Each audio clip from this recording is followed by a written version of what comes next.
উদ্বোধনী সঙ্গীত পরিবেশন করছেন।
নমস্কার, পরিচয় করিয়ে দিচ্ছি যারা অংশগ্রহণ করলেন। তাপস কুমার মাইতি, প্রতিভা কর্মকার, সঞ্জিতা দাস, তবলায় অসীম দত্ত এবং আমি বিশ্বনাথ রায়।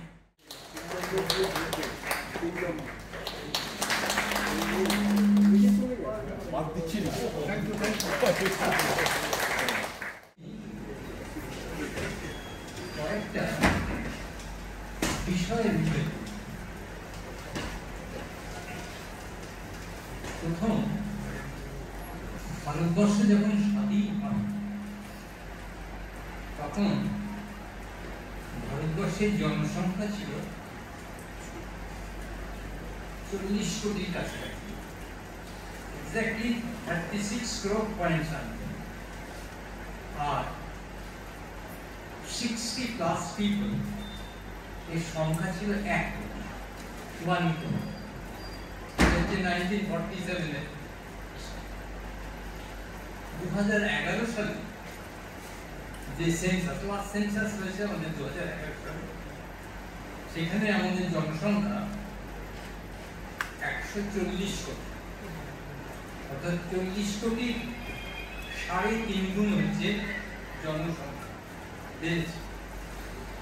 তাহলে এল্ডারলি পিপল বা সিনিয়র পিপলের সংখ্যা রাফলি 3.5 গুণ হওয়ার কথা।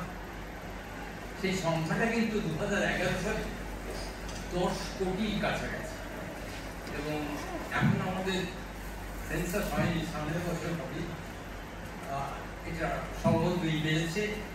এবং ইউনেস্কো একটা রিপোর্টে অ্যারাউন্ড 220 কোটির কাছাকাছি 60+ মানুষ ভারতবর্ষে।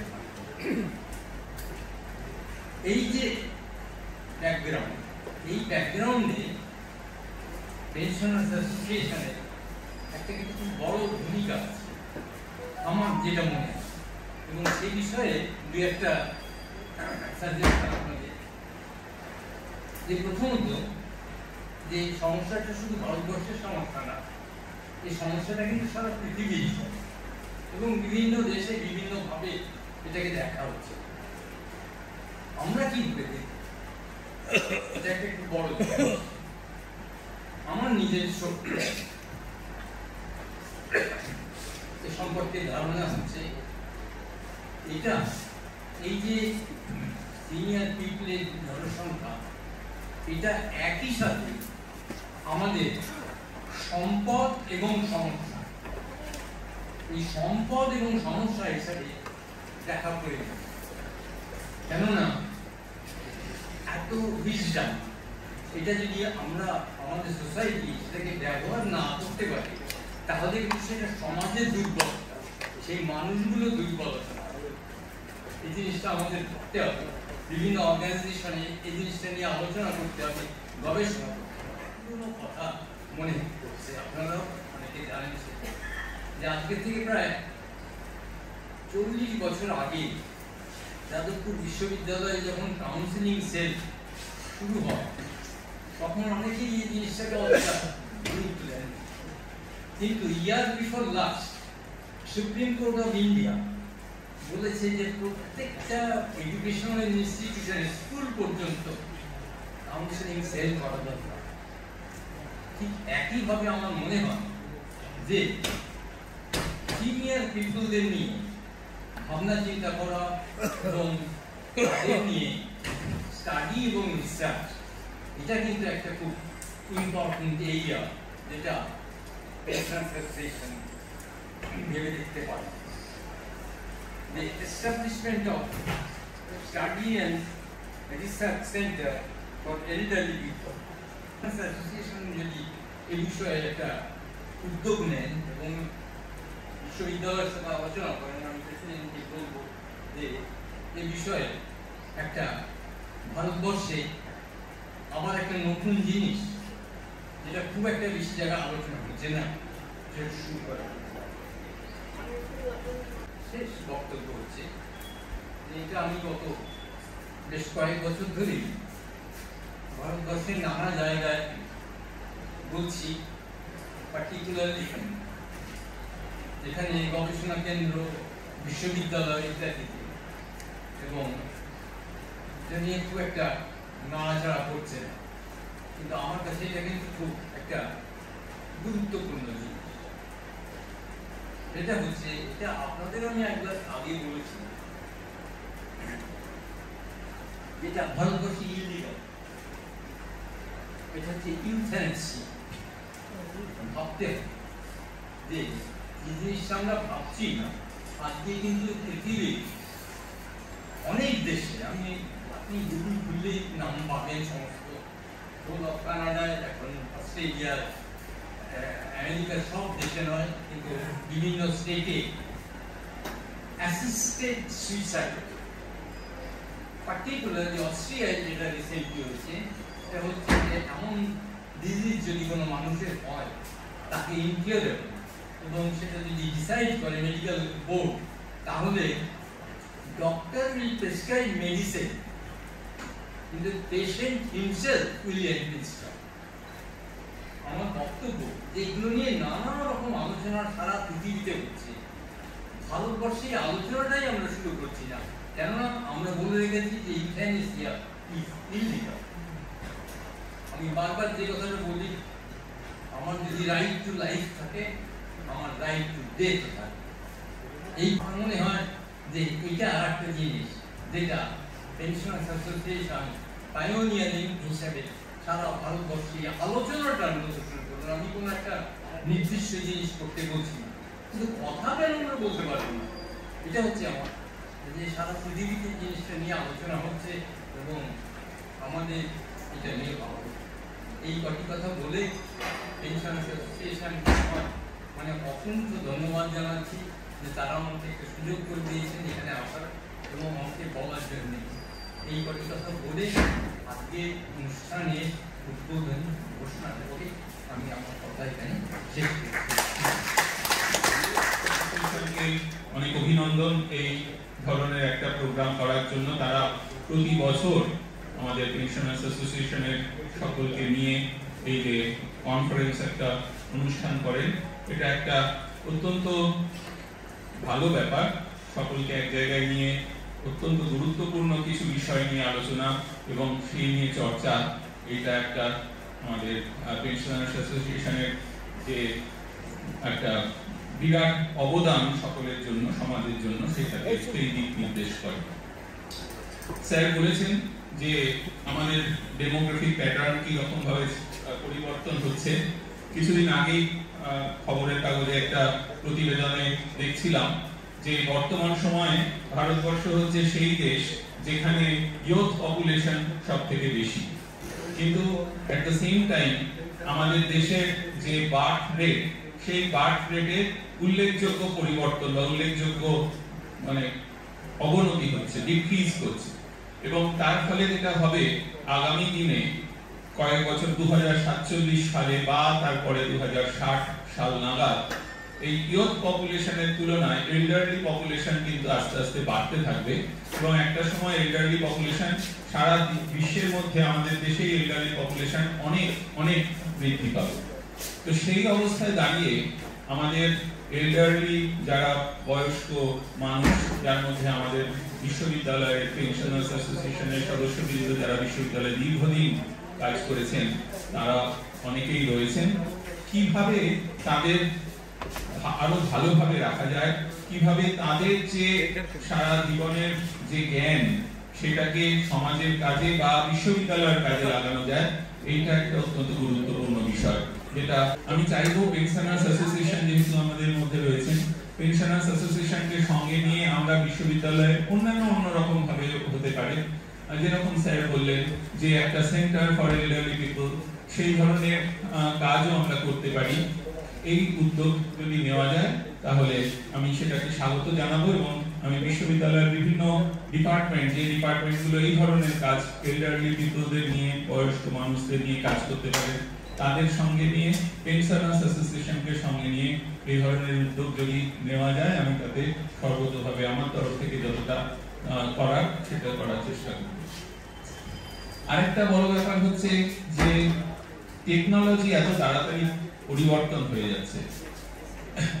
এই ধরনের মানে আমরা যদি দেখি ইন্ডাস্ট্রিয়াল রিভলিউশন গুলো, ইন্ডাস্ট্রিয়াল রিভলিউশন 1 যখন স্টিম ইঞ্জিন এসেছিল আর ইন্ডাস্ট্রিয়াল রিভলিউশন 2, তার মধ্যে যে সময়ের ডিফারেন্স, আর ইন্ডাস্ট্রিয়াল রিভলিউশন 4 আর 5 তার মধ্যে যে সময়ের ডিফারেন্স, এর কোনো তুলনাই হয়। 1750 মানে 18th সেঞ্চুরির মাঝামাঝিতে ইন্ডাস্ট্রিয়াল রিভলিউশন 1 হয়েছিল যখন স্টিম ইঞ্জিন আবিষ্কার হয়, আর 19th সেঞ্চুরির শেষ ভাগে গিয়ে ইলেকট্রিসিটি এবং মাস প্রোডাকশন এর মধ্যে দিয়ে ইন্ডাস্ট্রিয়াল রিভলিউশন 2, তার মানে প্রায় 140 বছরের ডিফারেন্স। আর ইন্ডাস্ট্রিয়াল রিভলিউশন 4 যেটা কিনা 2000 বা 2000 সালের পরবর্তী সময়, আর আমরা অলরেডি ইন্ডাস্ট্রিয়াল রিভলিউশন 5 এর কথা বলতে শুরু করে দিয়েছি। কারণ এই যে র্যাপিড চেঞ্জ ইন টেকনোলজি, সেই র্যাপিড চেঞ্জ ইন টেকনোলজির সঙ্গে আমাদের এল্ডারলি পপুলেশনকে কিভাবে ওয়াকিবহাল করা যায়, সেটা একটা অত্যন্ত গুরুত্বপূর্ণ ব্যাপার এবং পেনশনার্স অ্যাসোসিয়েশন সেখানে একটা বড় ভূমিকা নিতে পারে। পেনশনার্স অ্যাসোসিয়েশনের সঙ্গে বিশ্ববিদ্যালয় সেখানে ভূমিকা নিতে পারে এবং আমরা বিভিন্ন ওয়ার্কশপ অর্গানাইজ করতে পারি, যাতে করে আমাদের পেনশনার্স অ্যাসোসিয়েশনের মেম্বারদের শুধু নয়, তার সঙ্গে সঙ্গে আরো বাইরের সমাজের যারা এল্ডারলি পিপল, তাদেরকে এই চেঞ্জ ইন টেকনোলজির সঙ্গে ওয়াকিবহাল করার সুযোগ আমরা করে দিতে পারি।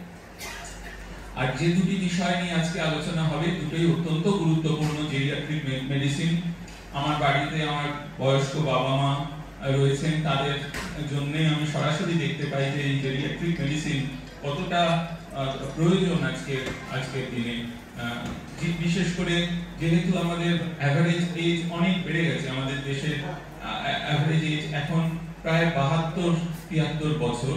সুতরাং বয়স্ক মানুষ যারা 80 পেরিয়ে 90 এর কাছাকাছি বা তারও বেশি, এই ধরনের মানুষ অনেক অনেক হয়ে গেছেন আমাদের দেশে, বা আরো হয়তো হবে মেডিকেল ফেসিলিটিস এর উন্নতির সঙ্গে সঙ্গে। তাদেরকে কিভাবে ভালো রাখা যায় সেইটা এই জেরিয়াট্রিক মেডিসিন এর ব্যাপারে যদি আমরা আলোচনা করি বা সেই ব্যাপারে আমরা যদি আমাদের মানে ওয়াকিবহাল থাকি, তাহলে সেটা কিন্তু খুবই কাজে লাগবে। আমি পেনশনার্স অ্যাসোসিয়েশনকে ধন্যবাদ দেব এবং তার সঙ্গে সঙ্গে যারা এই বিষয়ে আজকে বক্তব্য রাখবেন তাদের আমার তরফ থেকে অনেক অনেক ধন্যবাদ যে তারা মাননীয় সভাপতি মহাশয় এবং প্রধান অতিথি এবং অবসরপ্রাপ্ত এখানে যারা বসে আছে তাদের উদ্দেশ্য করে বলছি, আমি ব্যক্তিগত এখন ভয় হয়ে যায়, একটা আতঙ্ক সবসময় আমার মধ্যে বিরাজ করে। তার কারণ হচ্ছে সবসময় মনে হয় কোথায় পেনশনটা। ইতিমধ্যে আপনারা জানেন যে আমরা একটা আমাদের পাওনা গন্ধা ডিয়ারনেস অ্যালাউন্স এবং ডিয়ারনেস রিলিফ নিয়ে আমরা যে আন্দোলন করছি তখন এই বিভিন্ন আন্দোলনের সময় আমাদের যিনি প্রধান তিনি তো অনেক কথাই বলেছেন। একবার বললেন যে দিয়ে আমার খেয়াল খুশ মতন দেবো, কিন্তু আমরা পেনশন তো দিচ্ছি। তো কেমন আমার মনে হলো যে এর মধ্যে বোধহয় একটা মানে দয়ার দান বলে কিছু একটা মনে হচ্ছে, আমরা পেনশন তো দিচ্ছি।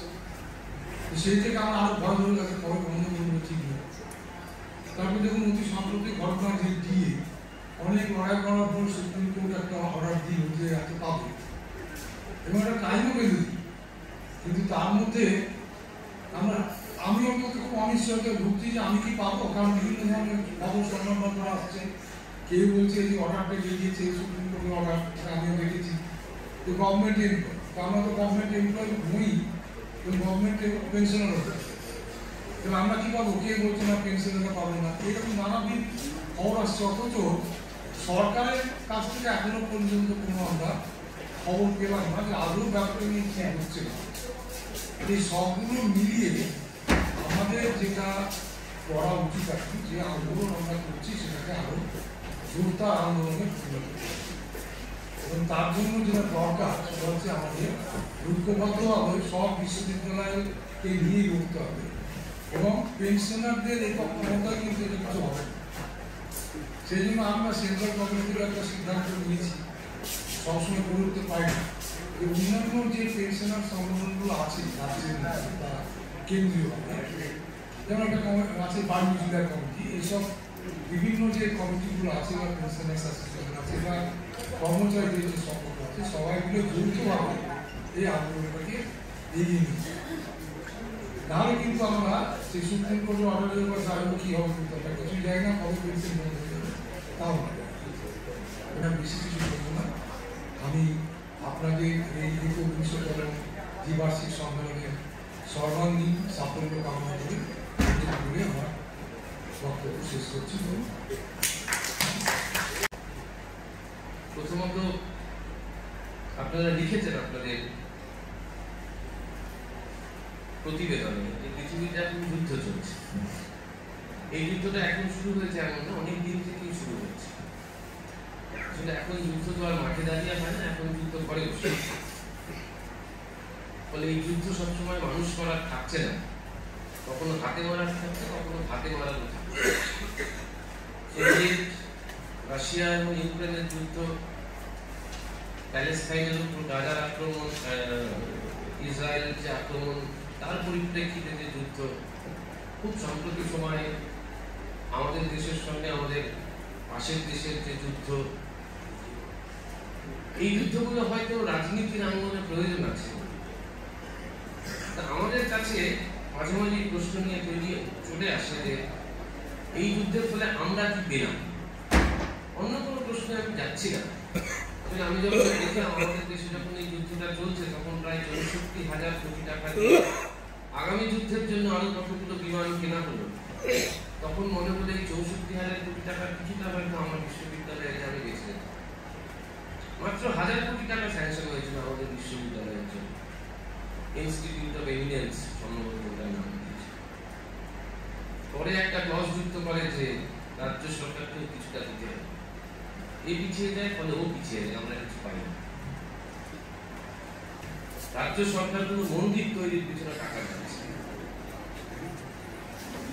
কেন বলছি এই কথাগুলো? আমরা যেহেতু আপনারা জানেন যে আমরা কর্মচারীদের সংগঠন, কিন্তু পেনশনার্স অ্যাসোসিয়েশনের একটা বাড়তি নেচার আছে, যে নেচারটা অত্যন্ত গুরুত্বপূর্ণ একটা সংগঠন, একমাত্র সংগঠন যে সংগঠনের মধ্যে শিক্ষক, আধিকারিক, কর্মচারীর কোনো ভেদাভেদ নেই।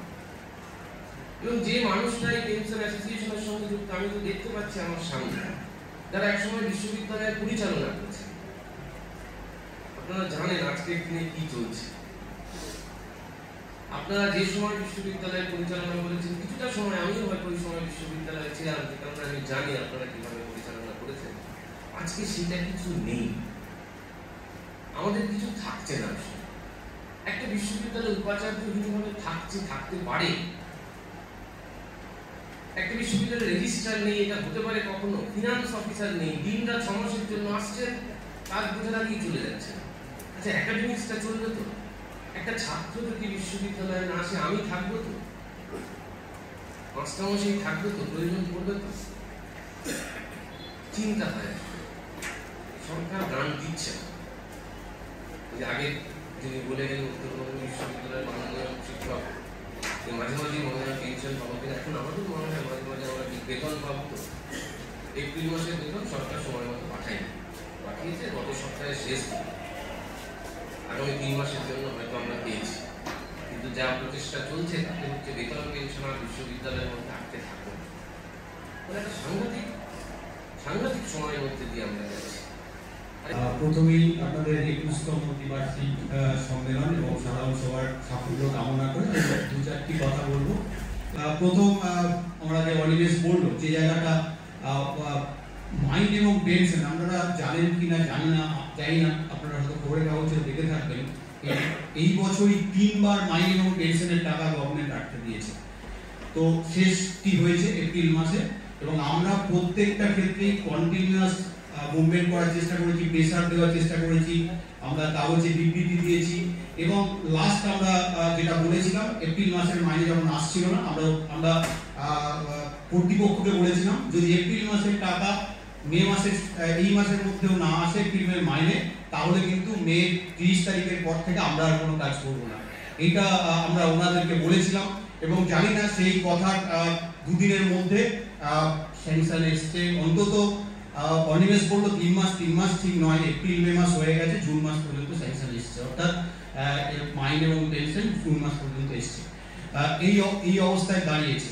দ্বিতীয় হচ্ছে, স্যার জানেন আমাদের একটা কর্পাস ফান্ড ছিল, যেটা একটা স্ট্রং ছিল, যখন ইমার্জেন্সি কোনো দরকার হতো সেখানে কর্পাস ফান্ডকে ইউজ করা হতো।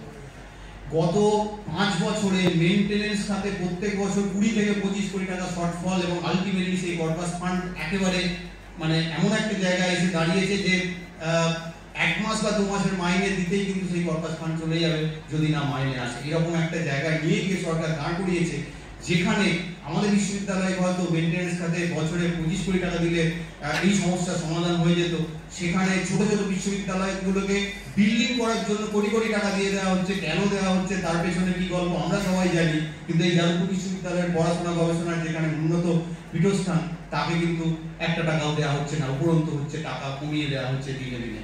এই অবস্থায় নিয়ে গিয়ে দাঁড়িয়েছে। আস্তে আস্তে সরকারি শিক্ষা ব্যবস্থাটাকে এমন একটা জায়গায় রুগ্ন করে দেওয়া হচ্ছে যে আগামী দিনে যেন সরকারি শিক্ষা ব্যবস্থা আর এই অবস্থায় না থাকে, অর্থাৎ সরকার ও সরকার প্রস্তুত যে শিক্ষা প্রতিষ্ঠানগুলো, সেগুলোর আগামী দিনে ভবিষ্যৎ খুব অন্ধকার। হয়তো এইটাকে প্রমাণ করার চেষ্টা করছে, কারণ স্কুল শিক্ষার কি অবস্থা আমরা দেখছি। আজকে কোনো জায়গায় কোনো রিক্রুটমেন্ট নেই, স্কুল কলেজ ইউনিভার্সিটি, এখানে না আছে শিক্ষক, না আছে শিক্ষাকর্মী, কোনো রিক্রুটমেন্টই নেই, বছরের পর বছর এই অবস্থায় আটকে আছে।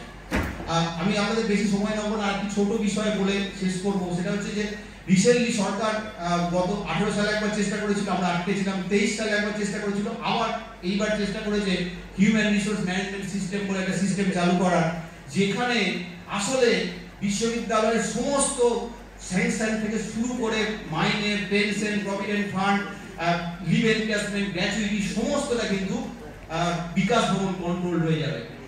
এটা যদি দাঁড়ায় আগামী দিনে কি অবস্থা হবে আমরা চেষ্টা করছি অন্য সমস্ত বিশ্ববিদ্যালয়ের শিক্ষক সংগঠনের সাথে একসাথে মুভ করা, এবং 23 সালে আমরা আটকে দিতে পেরেছিলাম। আমরা আবার একসাথে আন্দোলন করছি, সঙ্গে শিক্ষাকর্মী তারাও আন্দোলন করার চেষ্টা করছে একসাথে, যাতে করে আগামী দিনে এই সিস্টেমকে রোখা যায় এবং আমরা এই ব্যবস্থাটাকে রুখে দিতে পারি। তা নাহলে কিন্তু খুব সমস্যা।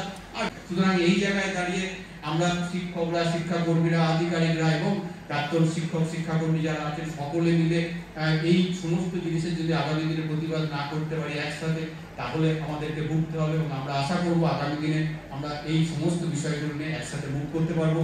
আপনাদের সম্মেলনের সাফল্য কামনা করে শেষ করছি। ধন্যবাদ।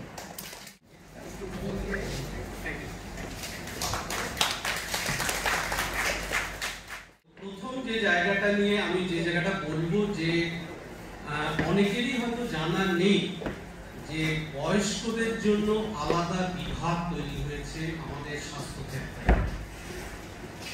এটা কেন হয়েছে, কি জন্য হয়েছে, কোথায় হয়েছে, আমার মনে হয় সেই জায়গাটা বলবার আগে কেন হয়েছে কথাটা আমার কাছে বেশি জরুরি। আজ থেকে যদি 60-70 বছর আগে চলে যাই আমরা, আমাদের যখন জন্ম হয়েছে সেই দশকে যদি যাই, সেই সময় কিন্তু চাইল্ড স্পেশালিস্ট বা পেডিয়াট্রিক ডিপার্টমেন্ট বলে কোনো ডিপার্টমেন্ট ছিল না, সবই ছিল হচ্ছে মেডিসিন ডিপার্টমেন্ট। তখন দেখা গেল যে তখনকার যারা ডাক্তার, আমাদের স্যারেরা, তারা খেয়াল করলেন যে একটা শিশুর শরীরের যে বিভিন্ন রকম ফিজিওলজিক্যাল চেঞ্জেস বা রোগের বিভিন্ন রকম পরিবর্তন, সেটা কিন্তু একটা পূর্ণবয়স্ক মানুষের সাথে সেটা মেলে না। সেই জন্য তাদের চিকিৎসার ক্ষেত্রে অনেক সময় অসুবিধা হয়। সেই জন্য 70-এর দশকের থেকে আস্তে আস্তে আমাদের ভারতবর্ষে বাচ্চাদের জন্য আলাদা করে ছোট ছোট করে বিভিন্ন কলেজগুলোতে বিভাগ তৈরি হওয়া, এবং এখন আপনারা জানেন যে পেডিয়াট্রিক ডিপার্টমেন্ট তো একটা বিশাল বড় জায়গা নিয়ে নিয়েছে। শুধু পেডিয়াট্রিক ডিপার্টমেন্ট নয়, এখন হচ্ছে প্রথম জীবনের 1 বছরের জন্য নিউরোলজি ডিপার্টমেন্ট, কেন সেটা আবার বাচ্চাদের থেকে আলাদা। তারপরেও এখন আরো নিয়ে নিয়েছে যে মায়ের গর্ভে থাকাকালীন বাচ্চাদের যে মানে পেটে থাকাকালীন যে বিভিন্ন রকম রোগ বিসুখ বা তাদেরকে ঠিক করার জন্য সেটারও কিন্তু এখন একটা আলাদা ডিপার্টমেন্ট হয়ে গিয়েছে।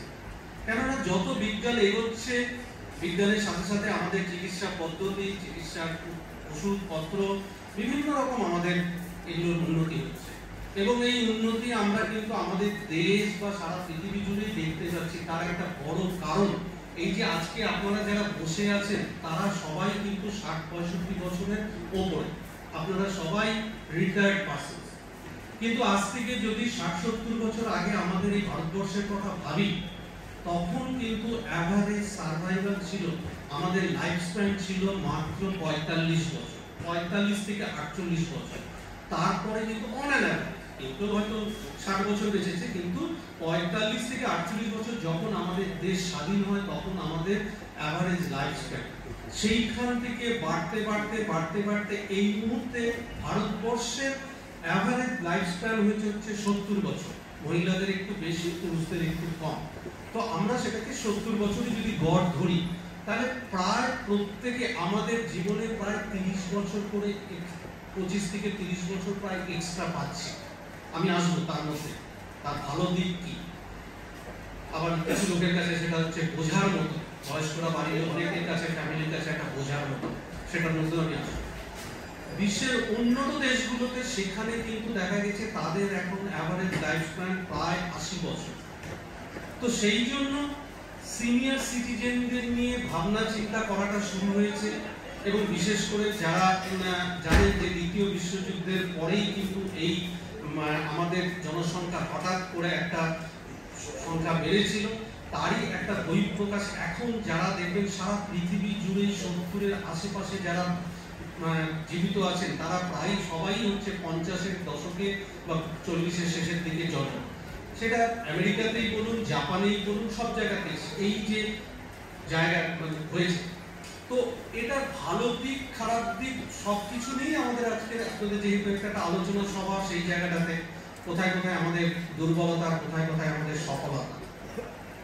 বয়স্ক মানুষ মানেই এখনো পর্যন্ত ভেবে নেওয়া হয় যে তারা বাড়ির একটা ডিপেন্ডেন্ট হয়ে গিয়েছে, ছেলের বউয়ের কাছে, মেয়ে জামাইয়ের কাছে, তাদের কাছে থাকতে হবে। আপনাদের নয় তাও পেনশন আছে, অ্যাটলিস্ট নিজেদের টুকু খাওয়ার মতো জায়গা আছে।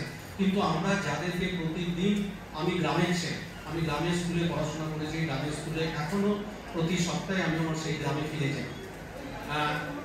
তো সেইখানে আমার সাথে প্রতিদিনই গ্রামের লোকেদের সাথে দেখা হয় যে এখনো বন্যা আসলে আমাদের বাড়িতেও জল ঢোকে, সেরকম জায়গাতেই আমার বাড়ি। তো সেইখানে কিন্তু তাদেরকে যখনই তাদের গায়ে খাটার ক্ষমতা কমে যাচ্ছে, জমিতে গিয়ে নিরতে, আপনারা অনেকেই জানেন নিশ্চয়ই যে পাট নিরানো, ধান কাটা, তো সেইগুলো যখন তারা করতে পারছে না, তারা কিন্তু সংসারে দেখা যাচ্ছে ছেলেদের কাছে, বৌমাদের কাছে একটা ডিপেন্ডেন্ট হয়ে যাচ্ছে।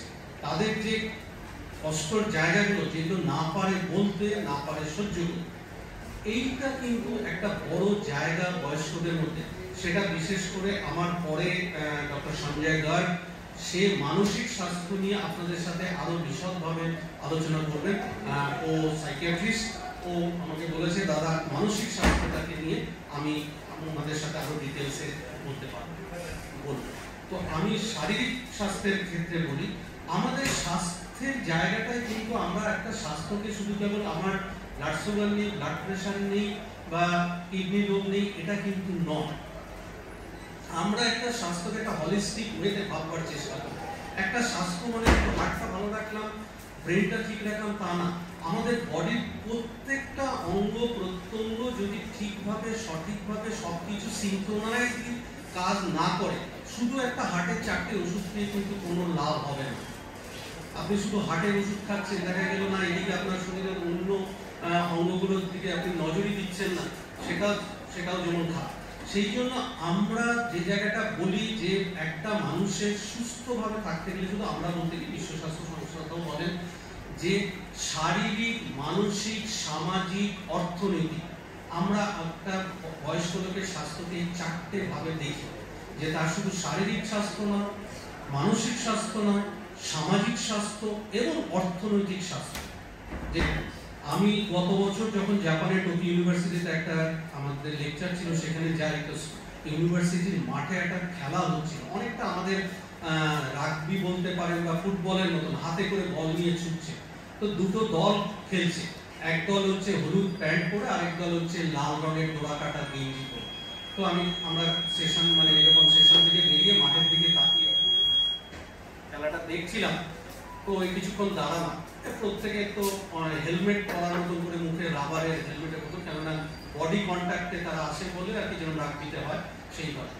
তো আমি দাঁড়িয়ে, আমার মতন অনেকেই ছিল মালয়েশিয়া, নেপালের বিভিন্ন, আমরা দাঁড়িয়ে একটু দেখছিলাম যে জাপানদের এটা কি খেলাটা কি দেখতে গিয়ে আশ্চর্য হয়ে গেলাম। যারা খেলছিলেন তাদের মধ্যে দুটো গ্রুপ, এক দলের বয়স 70+, আরেক দলের বয়স 80+। তারা ওইভাবে বডি কন্ট্যাক্টে যেভাবে খেলছে, উল্টে পড়ে যাচ্ছে, তাড়াতাড়ি স্প্রিন্ট দিচ্ছে। আমার তো মনে হয় যে আমরা মেসিকে নিয়ে এত লাফালাফি করি যে তার স্প্রিন্ট, বিশ্বাস করবেন কি জানি না, মানে নিশ্চয়ই এখন তো আমাদের মানে মোবাইলের যুগে যে কোনো সময় আপনারা নিজেরাও দেখতে পারেন যে তারা কি ফিজিক্যালি ফিট নিজেদেরকে রাখে। যে 70 বছর বয়সে বা 80 বছর বয়সে যে ওইভাবে খেলতে পারে, এটা আমার সেদিনকে কিন্তু এত বই পড়ো কোনো সেই অভিজ্ঞতা নেই।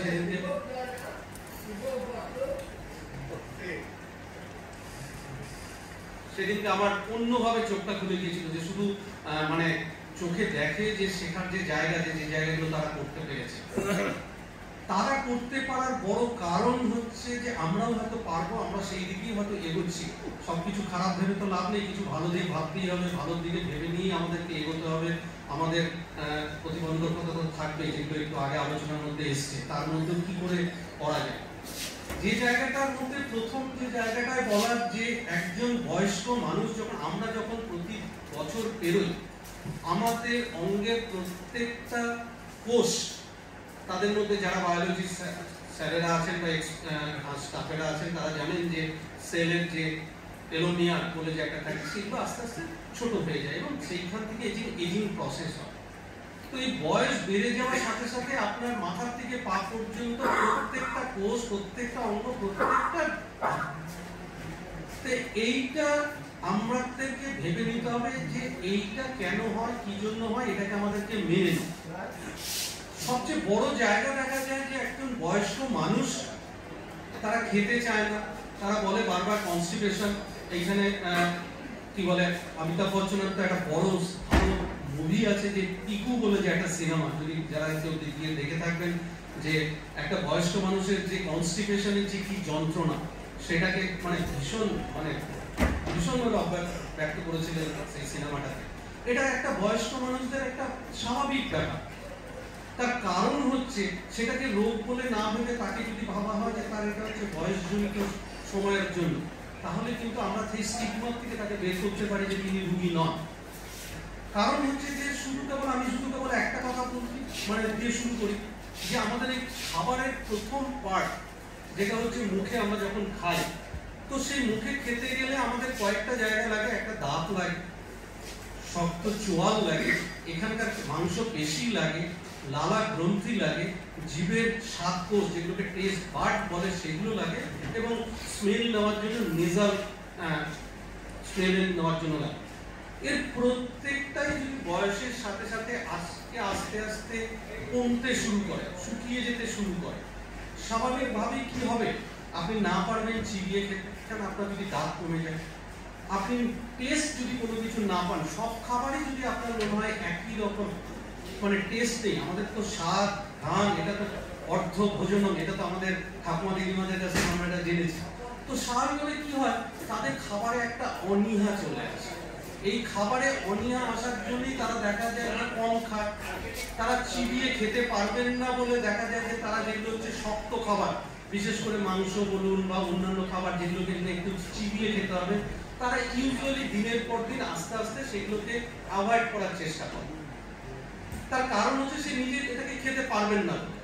এর ফলে কি হয়, আস্তে আস্তে দেখা যায় যে তাদের যে নিউট্রিশন, পুষ্টি, যেগুলো নাকি আমাদের সমস্ত খাবারগুলোর মধ্যে থাকবার মতন, সেইগুলো আস্তে আস্তে তাদের কমতে শুরু করে যায়, এবং তার ফলেই দেখা যায় যে তাদের পুষ্টিজনিত রোগ, যেগুলো নাকি হওয়ার কথা ছিল না, শুধু খাদ্যাভ্যাস পরিবর্তনের জন্য, যেটা নাকি তার রোগ হওয়ার মানে কথাই নয়, সেটাও তার শরীরে হয়ে যাচ্ছে, যে তার পুষ্টিজনিত রোগের মানে অভাবের জন্য। এটা যেমন সেরকম হচ্ছে যে আমাদের কিডনি যদি ভাবে, আমি যে একই কথা যে কিডনি এরকম ভাবে বয়সের সাথে সাথে আস্তে আস্তে কিডনির ফাংশনও কমে যাচ্ছে। স্বাভাবিকভাবে যে আপনি একটা 30-40 বছরের লোকে যদি দেখা যায় তার যে কিডনি ফাংশন, একটা আমি 80 বছরের কিডনি যে ফাংশন, সেটা এক হওয়ার কথা নয়, এক্সেপশনাল হতে পারে। কিন্তু প্রবলেমটা কোথায়, কেন বয়স্কদের, আমি এই প্রসঙ্গগুলো আসছি যে বয়স্কদের জন্য কেন আলাদা ডিপার্টমেন্ট হয়, যে যার কিডনির ফাংশন দেখা গেল তার 1/3 বা হাফ কমে গেছে, সে এমনি বাইরের থেকে ঠিক আছে, কিংবা যার দেখা গেল যে খাবার ডাইজেস্ট করার এনজাইমগুলো যেখান থেকে বডি থেকে বেরোয়, সেগুলো সিক্রেশন কম হচ্ছে ন্যাচারাল প্রসেসে, তো তাকে যদি আমরা একই রকম চিকিৎসা একজন 30-40 বছর বয়সের রোগীর মতন ভাবি, তাহলে কিন্তু হবে না। এই ভাবনাটার পরিবর্তন করতে হবে। এছাড়া আরেকটা বলি, যেগুলো আপনাদের বোঝার সুবিধার্থে বলি, যে আমরা কথায় কথায় বলি যে রেসপিরেটরি ইনফেকশন হয়েছে, মানে নিউমোনিয়া হয়েছে, কিডনি ইনফেকশন হয়েছে, যে ইউটিআই হয়েছে, ইকোলাই হয়েছে, এই কথাগুলো তো আমরা খুব বলি। আমরা কোনো ইনফেকশন হয়েছে মানে একটা সাধারণ একটা 18 বছর, 20 বছর, 30-40 বছরের লোকে যদি কোনো ইনফেকশন হয়, তার দেখা যাবে তার জ্বর আসছে, কাঁপুনি দিয়ে জ্বর আসছে, গা হাত পা ব্যথা হচ্ছে, এইগুলো সমস্যা। কিন্তু একটা বয়স্ক লোকে কিন্তু জ্বর নাই আসতে পারে। কেন জ্বর আসে একটা সাধারণ পূর্ণবয়স্ক মানুষ মানে লোকে?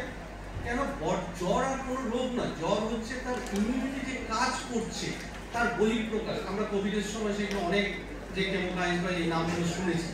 তো তার কিন্তু একটা 60-70 বছর বয়সের লোকের দেখা যেতে পারে যে তার ইউটিআই বা ইকোলাই ইনফেকশন, হয়তো ভাবছেন তার কিন্তু সেরকম জ্বর নেই, কাঁপুনি দিয়ে কোনো অসুবিধা নেই।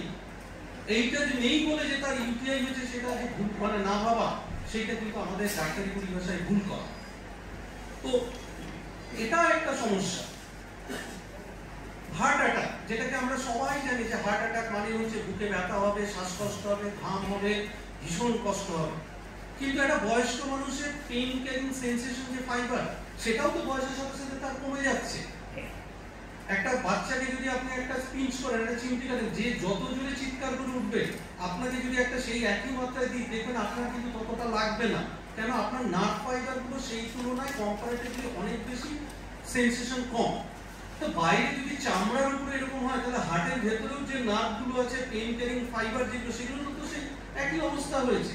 হার্টে যখন একটা মায়োকার্ডিয়াল ইনফারকশন, যেটাকে আমরা বলি হার্ট অ্যাটাক, তাতে যখন ওখানে যখন একটা নেক্রোসিস মানে ড্যামেজ হচ্ছে, যেটা নাকি সিগন্যালিং করে পেইন বহিঃপ্রকাশ করে একটা 30-40 বছর লোকের ক্ষেত্রে, সেটা কিন্তু 60-70 বছর 75 বছরের লোকের ক্ষেত্রে তার কিন্তু ব্যথা নাই থাকতে পারে। বুকে ব্যথা হয়নি বলে সে তার হার্ট অ্যাটাক হয়নি, এইটাও যেরকম ভুল ধারণা। আরেক মানে আমি যেগুলো মানে সাধারণ মানুষের সাথে বয়স্ক মানুষের তফাৎগুলো বলছি, এছাড়া বয়স্কদের বিশেষ বিশেষ কিছু সমস্যা, আমি কোনো রোগ বলবো না, এগুলোকে সমস্যা, যেটা হচ্ছে যে পুরুষরা তাও যদি প্রস্রাব পায় ধরে রাখতে গিয়ে পারে না, 2-4 ফোঁটা প্যান্টে করে ফেলছেন, হয়তো বাথরুমে গিয়ে ইউরিনালে গিয়ে করবার আগে করে ফেলছেন, শেষ হওয়ার আগেই মানে মনে হচ্ছে তার শেষ হয়ে যাচ্ছে, তাও দেখা যায় 2-4 ফোঁটা তার পড়ে যাচ্ছে। আমরা আউটপুট দেখি যে বয়স্ক মানুষ আসছেন তার এরকম, কিন্তু মহিলারা সেটা বলতেই পারেন না। মহিলারা সেই কথাটা লজ্জায় বাড়িতে না পারে বলতে, না পারে কাউকে বলতে, তাদের জামা কাপড়ে শাড়িতে তাদের হয়ে যাচ্ছে, কিন্তু সেটা তো তার কোনো রোগ না, সেটা তার হচ্ছে শারীরিক যে তার পেচ্ছাপের যে জায়গার যে মাংসপেশি সেগুলো বয়সের কারণে লুজ হয়ে যাচ্ছে, মাসলগুলো রিল্যাক্স হয়ে যাচ্ছে, সেই জন্য তার হোল্ডিং ক্যাপাসিটিটা কমে যাচ্ছে, সেই জন্য সে ইউরিনটা হোল্ড করে রাখতে পারছে না। এই সমস্যা সে না পারে কাউকে বলতে, আর এটা এমন সমস্যা যে যেটার জন্য ডাক্তারের কাছে ভাবে যে আমার এটা ডাক্তারের কাছে গিয়ে যাবো কি, যে ডাক্তারবাবু আমরা যারা ফিজিশিয়ান হিসেবে আমরা দেখি স্যার এটা কোনো যে চিকিৎসা যে জায়গাটা সেটাকে ভাববার মতো জায়গায় থাকে।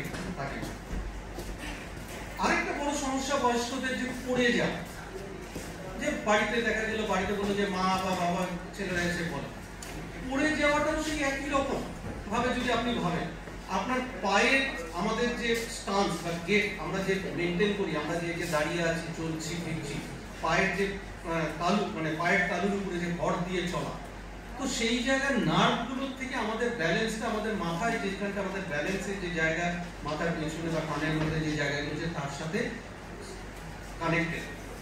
তো আমার যদি দেখা যায় যে আমার পায়ের নিচে নার্ভগুলো ড্যামেজ হচ্ছে, সেটা বয়সের কারণে হতে পারে, ডায়াবেটিসের জন্য হতে পারে, অন্যান্য কারণে হতে পারে, স্বাভাবিকভাবে দেখবেন যে তাদের একটা হাঁটা চলার মধ্যে একটা জড়তা আসবে, তারা কিন্তু একটা যেন মনে হবে এই পড়ে যাচ্ছে, এই পড়ে যাচ্ছে। বিশেষ করে তারপরে যদি তাদের পার্কিনসনিজম বলে যে একটা ডিজিজ যেটা বয়স্কদের জন্য হতে পারে সেই রকম যদি থাকে, বা হাড়ের কোনো বা গোড়ালির কোনো জয়েন্টের কোনো প্রবলেম আসে, সেই জন্য পড়ে যাওয়াটা একটা বড় সমস্যা এই বয়সের লোকেদের। এবং এই বয়সে পড়ে গেলে যে কি সমস্যা, যাদের বাড়িতে কারো পড়েছে তারাই জানেন যে একটা ফ্র্যাকচার হলো নেক ফিমার, অর্থোপেডিক সার্জন তো সাথে সাথে তাকে অপারেশন করে দিলেন বা একটা বল আর্টিফিশিয়াল বল লাগিয়ে দিলেন, সেটা কোনো চিকিৎসার বড় জায়গা থেকে চিকিৎসা যে সেই যে বেড বাউন্ড হয়ে গেল, বিছানায় পড়ে গেল, আমরা প্রায় পাই যে দেখা যাচ্ছে যে অপারেশন সাকসেসফুল কিন্তু পেশেন্ট আর উঠে দাঁড়াতে পারছে না, এমনকি শ্মশানে যেতে হচ্ছে, যে তার বেড বাউন্ড হয়ে গেছে, বেড সোর হয়ে গেছে, আস্তে আস্তে বডি আস্তে আস্তে আর সে কোপ করতে পারছে না। এইটা কিন্তু একটা বড় সমস্যা, এই যে পড়ে যাওয়ার যে সমস্যা, এই সমস্যাগুলোকে বিশেষভাবে দেখবার জন্য এই বয়সের লোকেদের যে শারীরিক সমস্যা সেইগুলোর যে বহিঃপ্রকাশ সাধারণ মানুষদের থেকে একটু আলাদা, এইগুলোকে যত কিছু বছর ধরে আমাদের যারা সায়েন্টিস্ট তারা আস্তে আস্তে এইগুলোকে আবিষ্কার করেছেন বা দেখেছেন, সেইভাবে আস্তে আস্তে বয়স্কদের জন্য আলাদা বিভাগ, আলাদাভাবে চিকিৎসা ব্যবস্থা চালু হচ্ছে। আপনারা শুনলে হয়তো আশ্চর্য হয়ে যাবেন যে ইউকেতে মানে বিলেতে এখন সবচেয়ে বেশি ডাক্তার হচ্ছে জেরিয়াট্রিশিয়ান। আমাদের দেশে যেটা হচ্ছে সে সাধারণ মেডিসিনের ডাক্তার, কিন্তু বিলেতে হচ্ছে সবচেয়ে বেশি ডাক্তার হচ্ছে বয়স্ক রোগীদের ডাক্তার, কেন তাদের মধ্যেই সমস্যাটা বেশি। তাদের যে বলতে আপনি বিশ্বের অন্য আমেরিকাতে বলুন বা জাপানে বলুন, যে তাদেরকে দেখবার জন্য তারা কিন্তু সেই 80-র দশক থেকে ভাবনা চিন্তা শুরু করেছে, 90-এর দশক বা 21 শতাব্দীতে তারা ফুল প্রেজেন্ট আলাদা ডেডিকেটেড জেরিয়াট্রিক ডিপার্টমেন্ট বা চিকিৎসা ব্যবস্থা চালু করেছে। তো আমাদের দেশে এই সমস্যা 2000 সালের পর থেকে এগুলো নিয়ে ভাবনা চিন্তা শুরু করে ভারত সরকার। তখন থেকে যেটা শুরু হয় যে বয়স্কদের জন্য আলাদা কিছু স্বাস্থ্যের মানে হেলথ প্রোগ্রাম, সেইটা প্রথম ভাবনা চিন্তা করে চালু করা হয় 2014-15 সালে প্রথম প্রস্তাব আকারে আসে যে national health program for elderly care. আপনারা ভারত সরকারের যেটা ন্যাশনাল হেলথ মিশন NHM এর যে প্রোগ্রাম, তার মধ্যে দেখেন এখন এটা একটা বড় প্রোগ্রাম। সেই প্রোগ্রামের মাধ্যমে বয়স্কদের কি করে বিভিন্ন রকম এই রোগের স্ক্রিনিং করানো যায় বা এটা মানে আরো কি কি করা যেতে পারে, তাদেরকে সুস্বাস্থ্যে রাখা যেতে পারে, তার জন্য বিভিন্ন প্রোগ্রাম চলে। তারই একটা হচ্ছে যে ভারতবর্ষের বিভিন্ন জায়গায় কিছু আঞ্চলিক কেন্দ্র, রিজিওনাল জেরিয়াট্রিক সেন্টার, সেগুলো চালু করা হয়েছে। যে সেখানকার কাজ হলো যে ডাক্তার যারা আছেন, পাস করেছেন, তাদেরকে এই জেরিয়াট্রিক সম্বন্ধে তাদেরকে আলাদা করে ট্রেনিং দেওয়া, বা জেরিয়াট্রিকের যে স্পেশাল যে প্রবলেম সেইগুলোকে ডিল করা। নার্সদের, আমি শুধু ডাক্তারদের কথা বলবো কেন, নার্স বা আয়া তাদেরকে স্পেশাল জেরিয়াট্রিক পেশেন্টদের মানে এল্ডার পেশেন্টদেরকে কেয়ার দেওয়ার জন্য সেইখানে ট্রেনিং দেওয়া। এইরকম সেন্টার ভারতবর্ষে বেশ কিছু করা হয়েছে। তার মধ্যে ইস্টার্ন ইন্ডিয়া এবং নর্থ ইস্ট ইন্ডিয়াতে কলকাতা মেডিকেল কলেজে প্রথম চালু হয় 2020 সালে। আমি সেই চালু থেকে সেইটারই হেড অফ দ্য ডিপার্টমেন্ট। এখানে আলাদাভাবে মেডিসিনের জেরিয়াট্রিকের পিজিটি এমডি কোর্সও চালু হয়েছে। তো আমাদের এই ডিপার্টমেন্টে আমরা তো সবসময় মানে খারাপগুলোই ভাবি বা ভাবনার চেষ্টা মানে হয়ে যায়, কেননা সারাদিন রাত খারাপগুলো দেখি। ভালো কিছু দেখবার জন্য আমি একটু গর্বের সাথে বলতে পারি, আপনারা যদি কেউ সেই ডিপার্টমেন্টে যান, আমি বাইরে প্রাইভেটও প্র্যাকটিস করি, কলকাতার বাইপাসের ধারে যে হাসপাতালগুলো আছে তাদের থেকে কোনো অংশে কম নয়। মানে আপনি যদি ওখানে মাটিতে একটা খাবার পড়ে থাকে তুলে নিয়ে গেলে বা আপনার নিজের মুখ আপনি আপনার মেঝেতে দেখতে পাবেন আমার ডিপার্টমেন্টে, এইটুকু আমি গ্যারান্টি দিয়ে বলতে পারি। ডিপার্টমেন্টে এরকম চালু করেছি যাতে কেউ পড়ে না যায়, যেটা আমি বললাম, যেহেতু দরজাগুলো কম্পারেটিভলি চওড়া, যে হুইল চেয়ার নিয়ে যেতে পারে। প্রত্যেকটা দেওয়ালে সাইড বার করে দেওয়া আছে এবং রিফ্লেক্টেড করা আছে, যদি কারো কারণে যে লোডশেডিং হয়ে যায়, যেন যেরকম প্লেনে যেরকম থাকে ফ্লোরে, সেরকম ভাবে আমার ওখানে প্রত্যেকটাতে আমাদের ওখানে আমরা সেটা করে রেখেছি। প্রত্যেকটা বাথরুমে যাতে, কেন আমরা পড়ে যাওয়াটাকে ভীষণ ভয় পাই, ফল প্রিভেনশনের জন্য বাথরুমে বলুন, ধোয়ার জায়গায় বলুন, প্রত্যেকটা জায়গায় হচ্ছে মানে বার করে রেখেছি যে হ্যান্ড গ্রিপ দেওয়া, এবং বাথরুমের মেঝেগুলোকে অ্যান্টি স্কিড, যাতে স্কিড কেটে না যায়, সেইগুলো করা আছে। ডিপার্টমেন্টের মধ্যে যেন কেউ যেন না মনে করে যে তারা এখানে এসে বন্দি দশায় আছে, সেই জন্য তাদের এখানে শান্তিবাবু আছেন যে বয়স্কদের, তিনি মাঝে মাঝে পেশেন্ট নিয়ে যান ওখানে দেখানোর জন্য, যে সকালে বিকালে গান শোনানোর জন্য আমরা মিউজিক সিস্টেম, মিউজিক থেরাপির ব্যবস্থা করেছি। খবর দেখার জন্য, খেলা দেখার জন্য প্রত্যেক মানে ওয়ার্ডের মধ্যে তাদের জন্য টিভির ব্যবস্থা করা আছে। অনেকে আছেন যে তারা ভাবতেই পারেন যে আমি একটু মেডিটেশন মানে যে ধর্মেই করুন না কেন, হিন্দু হোক মুসলিম হোক, তাদের মেডিটেট মানে তাদের কি বলে পুজো করা বলুন বা নামাজ পড়া যে হতেই পারে, তাতে তো আমরা বাধা দিতে পারি না। সেই জন্য তাদের একটা আলাদা জায়গা করে রেখে দিয়েছি যে তাদের জন্য মেডিটেশন করার জন্য। এছাড়া যে জায়গাটা আমাদের কথা বলা হয়, যে জায়গাটা নাকি আমরা স্বাভাবিকভাবে এটা ভাবতে অভ্যস্ত নই, যে বাড়ির ছেলে মেয়েরাও যেটা বলবে যে বাবা তুমি বাইরে বেরিও না, বাজার করতে যেও না, সুইগি দিয়ে আনিয়ে খেয়ে নি, বা তোমার যাওয়ার কি দরকার, তুমি পড়ে যাবে, পড়ে গেলে আরেক বিপদ। আমরা উল্টোটা বলি যে এক্সারসাইজ রেগুলার করুন, ব্যায়াম না করলে আপনার মাসল পাওয়ার কমে যাবে, তাতে কিন্তু আপনি আরো বেশি খারাপ হয়ে যাবে। যে বয়স হয়ে গেলে বাড়িতে বসে থাকবো, এই ধারণাটা পাল্টাতে হবে। এবং সেই জন্য আমাদের ওয়ার্ডের মধ্যেও আমরা একটা, যেরকম আপনারা মানে সল্টলেক বা বিভিন্ন জায়গায় দেখেন যে কাঁচের দিয়ে দেখা যায় যে জগিং করা, ট্রেডমিল, ব্যায়াম করা, আমার ওখানে ওপরে ইনডোরের পেশেন্টদের জন্য সেরকম ব্যবস্থা করা আছে, নিচে ওপিডিতেও এরকম 3টে বড় বড় রুম করা আছে, যে তারা যেন এখানে এসে তারা ফ্রি এক্সারসাইজ করতে পারে, বা যার যে কোনো জয়েন্টের যদি ব্যথা থাকে বা বিভিন্ন রকম যে ফিজিওথেরাপি করার যে জায়গাগুলো করা থাকতে পারে। সেই জন্য খারাপের মধ্যে ভালো, যে আমার মনে হয় আমাদের যদি এই লিমিটেড রিসোর্স তার মধ্যেও যদি আমাদের সদিচ্ছা থাকে, আমার মনে হয় আমরা করতে পারি। অ্যাটলিস্ট আমাদের এই সেন্টারটা ইন্ডিয়ার টপ সেন্টার হয়েছে এবং সেই জন্য আমাদেরকে রেকগনিশন দিয়েছে, কিন্তু আমরা সবাই একই ফান্ড পাই, একই চাকরি করি, একই মাইনা পাই। আমার মনে হয় আমাদের সদিচ্ছাটা যদি বাড়াতে পারি, তাহলে এইটুকুর মধ্যেও আমরা হয়তো পাবো। আমাদের অনেক অভাব আছে, এটা আমি জানি, যে আমাদের স্টাফের শর্টেজ আছে বা আমাদের অনেক কিছু নেই, কিন্তু যা আছে সেটাকে যদি প্রপার ইউটিলাইজ করা যায়, আমরা মনে হয় সার্ভিস সেই যে সেক্টরই থাকে না কেন, আমরা মনে হয় অনেকটাই দিতে পারি। এই বলে আমি আমার বক্তব্য শেষ করছি।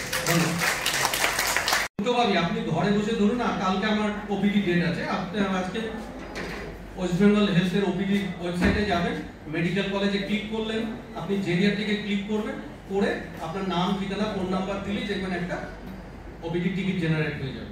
আপনি ওখানে যদি মনে হয় যে না আমার প্রিন্ট করার ব্যবস্থা নেই, আপনি শুধু ওই ওপিডি টিকিটের নাম্বারটা আপনার মোবাইলের মধ্যে সেভ করে এসে আমাদেরকে বললে আমরা সেটা দিয়ে আপনাকে টিকিট জেনারেট করে টিকিট করে আমরাই করে দিতে পারি। আর আপনি যদি ভাবেন যে না আমি একটা টিকিট ছাপিয়ে নিয়ে যাব, আপনি সেই ছাপিয়ে নিয়ে গিয়ে আমাদের কাছে গেলে তাতেও আমরা ওষুধ দেবো। আপনাকে ওষুধ লিখি বা না মানে যাই করি না কেন, প্রত্যেকটা আমাদের কাছে আবার ইলেকট্রনিক্যালি আমরাও আবার ওটাকে সেভ করে রাখি যে আপনাকে কি ওষুধ দেওয়া হলো, কি জন্য ভর্তি করা হয়েছিল, প্রত্যেকটা এখন আমাদের ইলেকট্রনিক সার্ভারে আমরা সেগুলোকে সেভ করে রাখছি। আর যদি আপনি পয়সা দিয়ে টিকিট কাটতে চান, যেটা এখনো গভর্নমেন্টের নিয়ম আছে 2 টাকা দিয়ে লাইন দিয়ে, সেটা একদম সেটা চলছে প্যারালালি। কেননা এখনো পর্যন্ত 100% আমরা শিফট করে একটা ট্রানজিশন ফেজে আছে, যে ই টিকিট, ই প্রেসক্রিপশন এগুলো মানে আগের থেকে, এটা হয়তো আরো কিছুদিন চলবে, তারপরে আস্তে আস্তে মানে আমাদের ওপিডি যে বিল্ডিং এ, ওই বিল্ডিংটা হচ্ছে সুপার স্পেশালিটি বিল্ডিং, ওই বিল্ডিং এখন পুরোটাই ই টাইপ হয়ে গেছে। মানে শুধু আমার ডিপার্টমেন্ট বলে না, আমাদের মানে স্পেশালাইজড গ্যাস্ট্রোসার্জারি, নিউরোলজি, নেফ্রোলজি মানে কিডনি ডিপার্টমেন্ট, ইউরোলজি, সব স্পেশালাইজড ডিপার্টমেন্টগুলো ওই বিল্ডিং এ এখন আর কোনো কাগজের কোনো ব্যাপার নেই, পুরোটাই ই টিকিট হয়ে গেছে। Thank you, Doctor, for a good lecture. Thank you. I have one question. The old people they physically fit থাকার জন্য একটা মোটামুটি কমন ডায়েট কি ফিট রাখতে হবে তো বডিটা, ঠিক কমন ডায়েট। দুটো জিনিস আমি আপনাকে বলবো, ডায়েট এন্ড এক্সারসাইজ দুটোই করবেন, শুধু ডায়েট নয়, তার সাথে একটু এক্সারসাইজ। এক্সারসাইজ বলতে যে কিছুই না, আপনাকে যে দিয়ে যে জিমে গিয়ে যেতে হবে না, আপনি যদি সপ্তাহে 5 দিন আধ ঘন্টা থেকে 40 মিনিট একটু হাঁটা, উঠবোস করা, একটু হাত পা স্ট্রেচ করা, সেটুকু করলেও যথেষ্ট এই অ্যাক্টিভিটি। আর ডায়েটের মধ্যে যে জায়গাটা বড় জায়গা, যে এই বয়সে কিন্তু প্রোটিন খাওয়াটা কম্পারেটিভলি কমে যায়, এটা মাথায় রাখবেন। কেননা যে ওই যে বললাম আমাদের হজম শক্তি কমে যায় বলে আমরা অ্যাভয়েড করি, যে আমরা বেশি ডিপেন্ডেন্ট হয়ে যাই যে কার্বোহাইড্রেটের দিকে।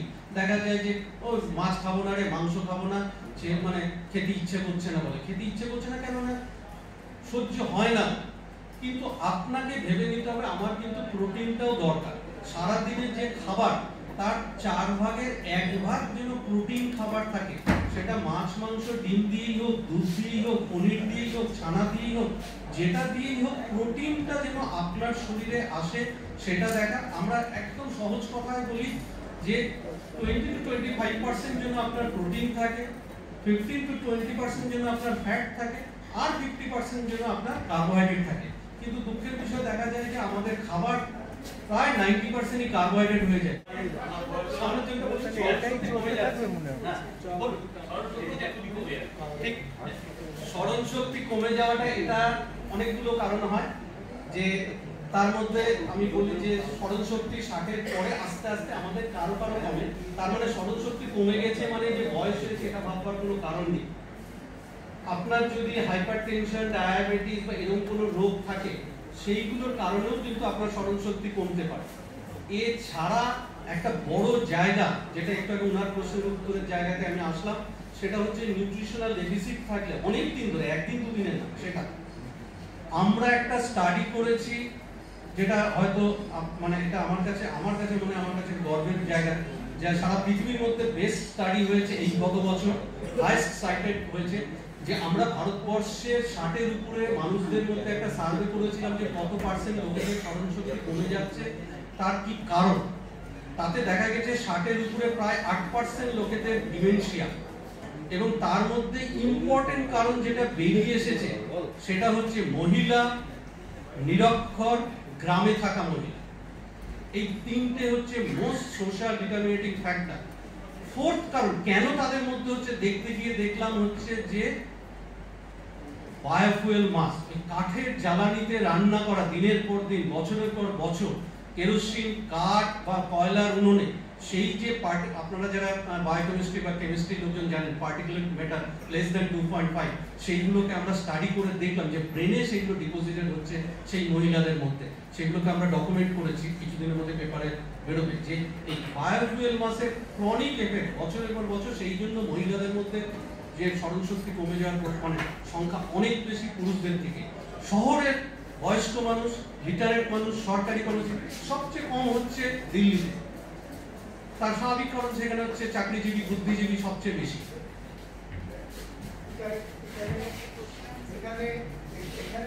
আমার মনে হয় সকলেরই একটা না একটা প্রবলেম। এদিকে একটা প্রশ্ন আছে, এদিকে ম্যাডাম বলুন ম্যাডাম।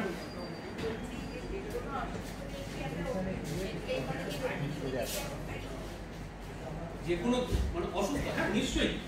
আপনি অসুস্থ বলে আমাদের তো medical college free for all, শুধু আধার কার্ডটা থাকতে হবে। এখন গভর্নমেন্ট নতুন নিয়ম করেছে যে আধার কার্ড ছাড়া, কেননা এত বেশি আমাদের কাছে বাংলাদেশের পেশেন্ট আসছিল যে ধরুন একটা ক্যান্সার, এটাও তো একটা সত্যি কথা। আমাদের কাছে একটু আগে আমি সকালে এখানে আসার আগে রাউন্ড দিয়ে এলাম, 3-4টে নতুন ক্যান্সার পেশেন্টকে মানে রেজিম দিয়ে ঠিক করে গেল।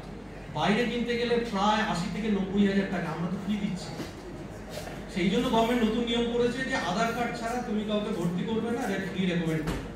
সেখানে কি আমাদের কি পরিচয় দিতে হবে যে আমি কিচ্ছু না, আপনি দেখবেন আপনি যদি নিজে ঘরের থেকে টিকিট করে নিয়ে যান তাহলে তো সরাসরি আমাদের আউটডোরে চলে যেতে পারেন। আর না হলে জেনারেল ওপিডিতে গেলে দেখবেন সিনিয়র সিটিজেন কাউন্টার বলে একটা আছে, সেখানে লাইন নিয়ে কোনো নেই। এবং আপনাদের জন্য র‍্যাম্প তৈরি করা আছে যাতে সিঁড়ি ভাঙতে না হয়। ওষুধ যদি যখন কেউ প্রেসক্রাইব করি আমরা, সেই ওষুধটা পাওয়ার জন্য আলাদা কাউন্টার আছে সিনিয়র সিটিজেন, সেখানে হচ্ছে only for the senior citizen. এইটুকু এখনো পর্যন্ত মেডিকেল কলেজে মানে স্পেশালাইজ করা হয়েছে যে সিনিয়র সিটিজেনদের জন্য।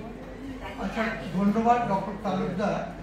আমরা লাস্ট বলে দিই যে যদি কারো কোনো থাকে নিশ্চয়ই যে রুগী হিসেবে যেতে হবে না।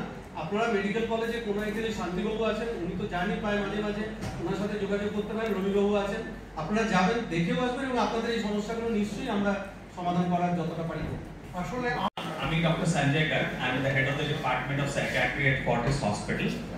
আজকে আমাকে যেটা বলা হচ্ছে মেন্টাল হেলথ নিয়ে একটু কথা বলা, কারণ আমরা দেখেছি রিটায়ারমেন্টের পর মেন্টাল হেলথ প্রবলেমস গুলো খুবই কম।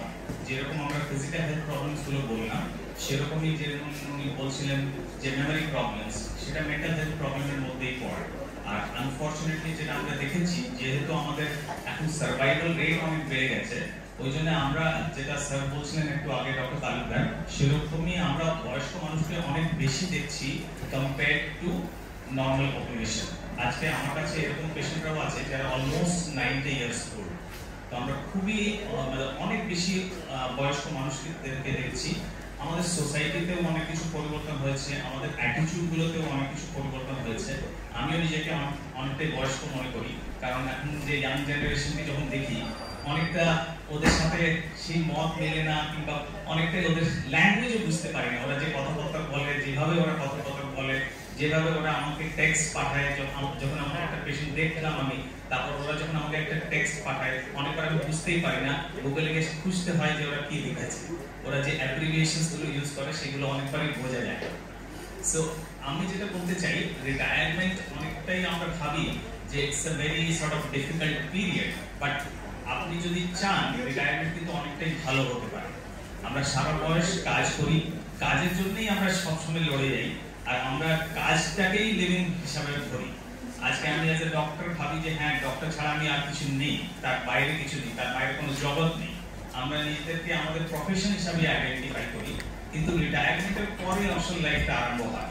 তার আগে আমরা কাজের জন্য লিভ করি, কিন্তু after retirement we live the real life, we live for ourselves. যদি আপনাকে অপশন দেওয়া হয়, you want a good bank balance, you want good health, or you want a good car? Health. আচ্ছা, আর anything else? আমি তিনটেই চাই। Perfect. I like you. একদম।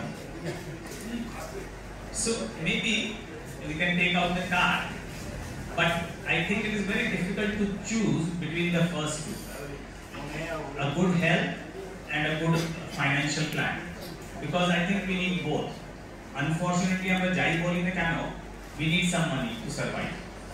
You have to have some sort of financial plan, but at the same time you should have good health as well, otherwise you won't be able to enjoy the good financial status that you have. Unfortunately, এখন healthcare, sir, Dr. Talukdar একটু আগে বলছিলেন about medical college, but if you look at the healthcare cost, it is very high. আজকে একটা মানুষ যদি অসুস্থ হয়, তার জন্য যা খরচ আছে, if you don't have a good bank balance, sometimes you don't get good treatment. So I think if I am given the choice, I would say both of the first one. Not one, but both together. So let me ask you some more questions. I don't like speaking alone. So let us look at some myths and facts. As people grow older, their intelligence declines significantly. এটা কি সত্যি না ভুল? বয়সের সাথে intelligence কমে যায়। সবার ক্ষেত্রে exactly it is a myth. It পুরোপুরি ভুল। লোকজনের ধারণা থাকে বাট এক্সপেরিয়েন্স কাউন্টস। আজকে অনেক কিছু আমি যেটা করি depends on my experience, not on what I read 20 years ago. আজকে যে আমার 25 বছরের এক্সপেরিয়েন্স আছে, that helps me a lot in my day to day practice. So intelligence does not decrease with age. In fact, it is better. It is very difficult for older adults to learn new things. বয়স্ক মানুষদের ক্ষেত্রে নতুন জিনিস শেখাটা খুব কষ্টদায়ক। Patience for that. Yes, that's true. But it is not difficult to learn. There are many people I have seen who are learning things, who are changing their life after retirement. In fact, আমার কাছে অনেকজন এরকম আছে যারা নতুন জিনিসগুলো start করেছে, নতুন ল্যাঙ্গুয়েজ লার্ন করেছে আফটার রিটায়ারমেন্ট, বিকজ যখন কাজ করছিল তখন সময় ছিল না, এখন হাতে সময় আছে, and that is a good thing for your brain as well if you are learning new things. Memory loss is a normal part of aging. এই প্রশ্নটা করা হয়েছে। Yes, there is some memory loss, but at the same time, memory loss is proportionate to the age. কিছু কিছু জায়গায় যদি memory loss বেশি হচ্ছে, then it can be a sign of mental illness, যেটাকে আমরা Alzheimer's disease কিংবা dementia বলি। So not always memory loss is normal. You have to be able to understand where it is an aging process which is causing memory loss or where it is an illness. What I usually say, যখন normal memory loss হয়, যেটা সাধারণত কি হয়, আজকে আমি 4টে জিনিস আনতে গেলাম বাজারে, 3টে কিনলাম, একটা ভুলে গেলাম, কিন্তু তখন আমাকে যদি মনে করিয়ে দেওয়া হয় তখন আমার মনে পড়ে যায় হ্যাঁ এই জিনিসটা ভুলে গেছি and I will get that thing. But সেই যদি memory loss dementia মতন হয়, Alzheimer's disease হয়, তখন ওই মনে করিয়ে দিলেও মনে থাকে। So that is the difference. যে কথায় আমরা বলবো যে it is a normal part of aging কিংবা কথায় it is dementia. Older adults have more trouble sleeping than younger adults. ঘুম নিয়ে খুব সমস্যা বেড়ে যায়। That is a fact. That is a fact. In fact, requirement of sleep decreases. অনেকবার এসে আমাকে মানুষরা বলে, বয়স্ক মানুষরা বলে না আগে তো আমি 8 ঘন্টা ঘুমোতাম, এখন 6 ঘন্টা ঘুমোতে পারছি। That is normal. বয়সের সাথে ঘুমের রিকোয়ারমেন্টটা কমে যায়। আজকে ছোট বাচ্চা যখন জন্ম নেয় তারা প্রায় 24 ঘন্টা ঘুমোচ্ছে, 2 ঘন্টা হয়তো যাচ্ছে, 22 ঘন্টা ঘুমোচ্ছে। যেরকম আমাদের বয়স বাড়ে সেরকমই আস্তে আস্তে বয়সের সাথে ঘুমের রিকোয়ারমেন্টটা কমে যায়। তো ইনফ্যাক্ট যদি কেউ মানুষ এসে আমাকে বলে যে আমি 5-6 ঘন্টা ঘুমোচ্ছি, আমি বলি হ্যাঁ ফার্স্ট ক্লাস, তাতে কোনো দোষ নেই, তাতে কোনো রোগ নেই। 5-6 ঘন্টা for above 60-year-old is sufficient. কিন্তু সেটাকে রোগ হিসাবে অনেকজন ধরে নেয়, তারপর ওরা ঘুমের ওষুধ আর খেতে আরম্ভ করে দেয়, and তখন অসুবিধাগুলো হয়, কারণ এই ঘুমের ওষুধগুলো খুব ডেঞ্জারাস। ইনফ্যাক্ট এটা আমি খুব দেখি, আনফরচুনেটলি আমাদের ইন্ডিয়াতে ওষুধগুলো পাওয়া খুব সোজা। জেনারেলি ঘুমের ওষুধ প্রেসক্রিপশন ছাড়া দেওয়ার কথা না, কিন্তু আমার কাছে এরকম পেশেন্ট আছে যারা 20 বছর ধরে হয়তো ঘুমের ওষুধ খাচ্ছে। ঘুমের ওষুধগুলো যেটা সব থেকে বড় প্রবলেম, প্রথমে একটা কাজ করছে, তারপর একটা থেকে ঘুম হচ্ছে না, 2, 3, 4 বাড়তেই থাকে, এন্ড তারপর ওইগুলো নিয়ে কিন্তু সমস্যা হয়। কারণ আমরা বেশ ভালো করে জানি এই ঘুমের ওষুধগুলোর জন্য মেমোরি প্রবলেমস গুলো হয়। Retirement is often detrimental to health.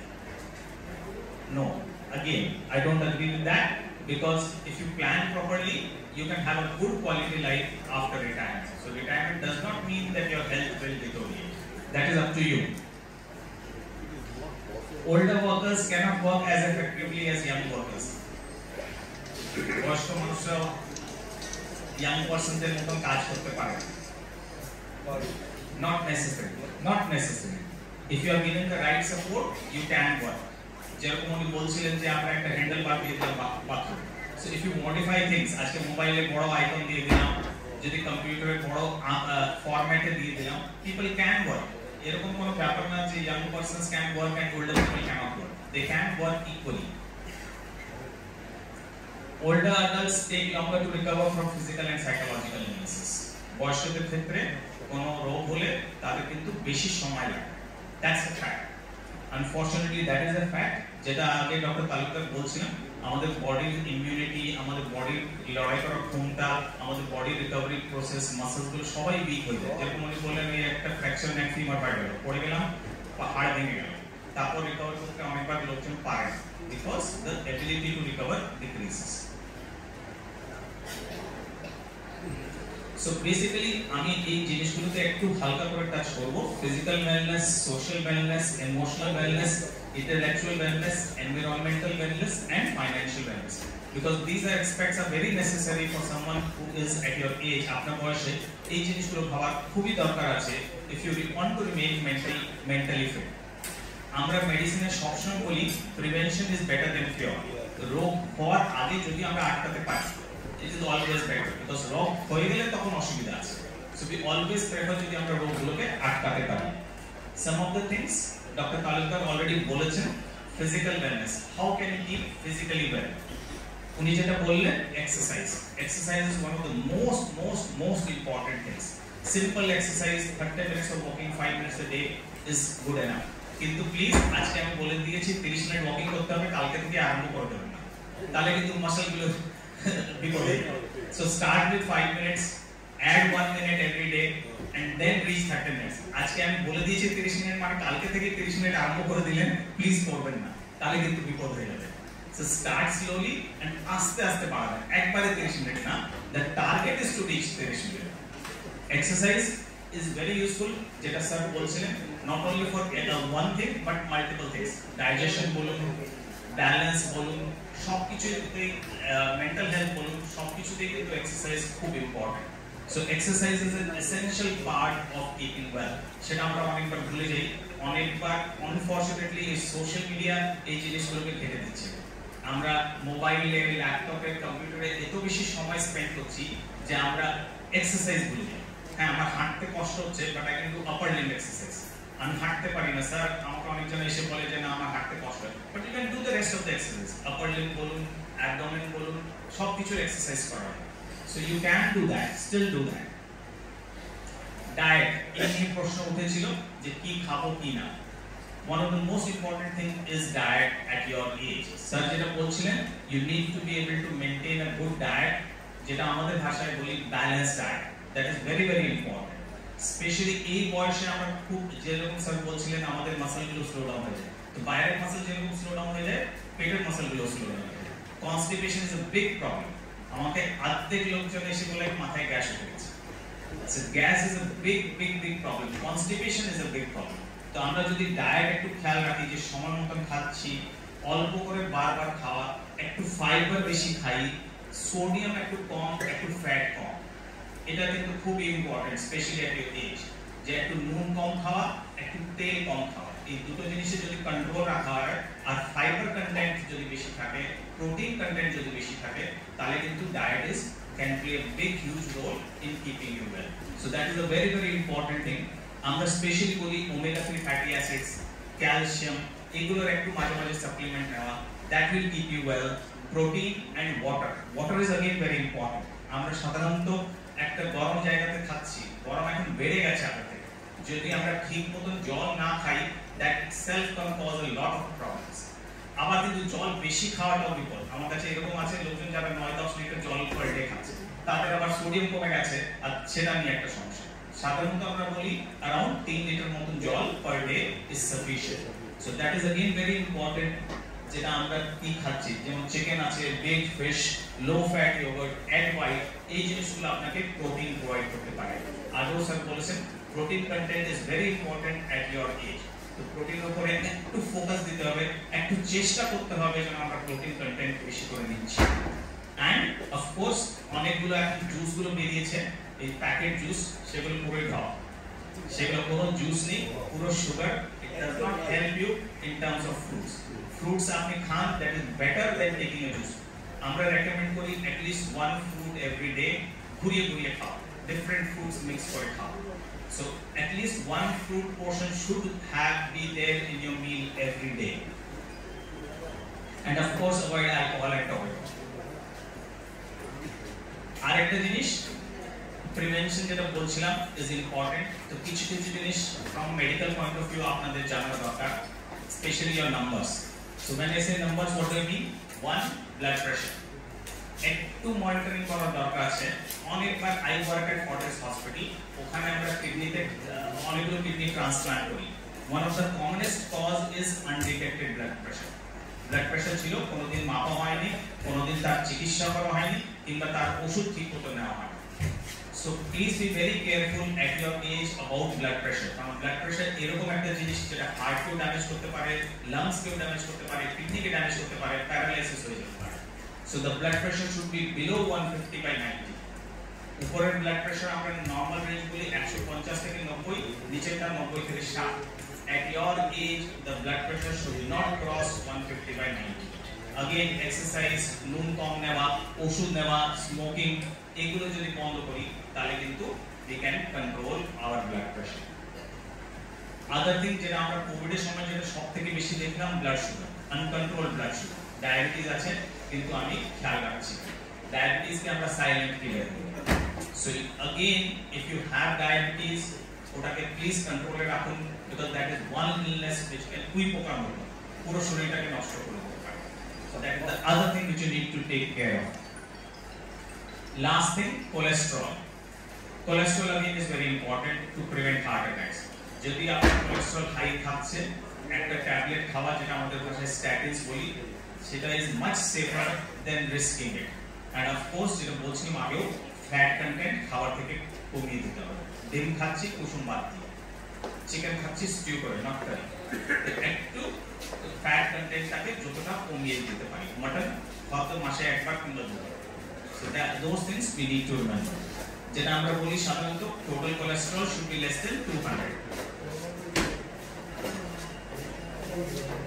Next part যেটা বলছিলাম, এটা ফিজিক্যাল ওয়েলনেস ছিল, এবারে সোশ্যাল ওয়েলনেস।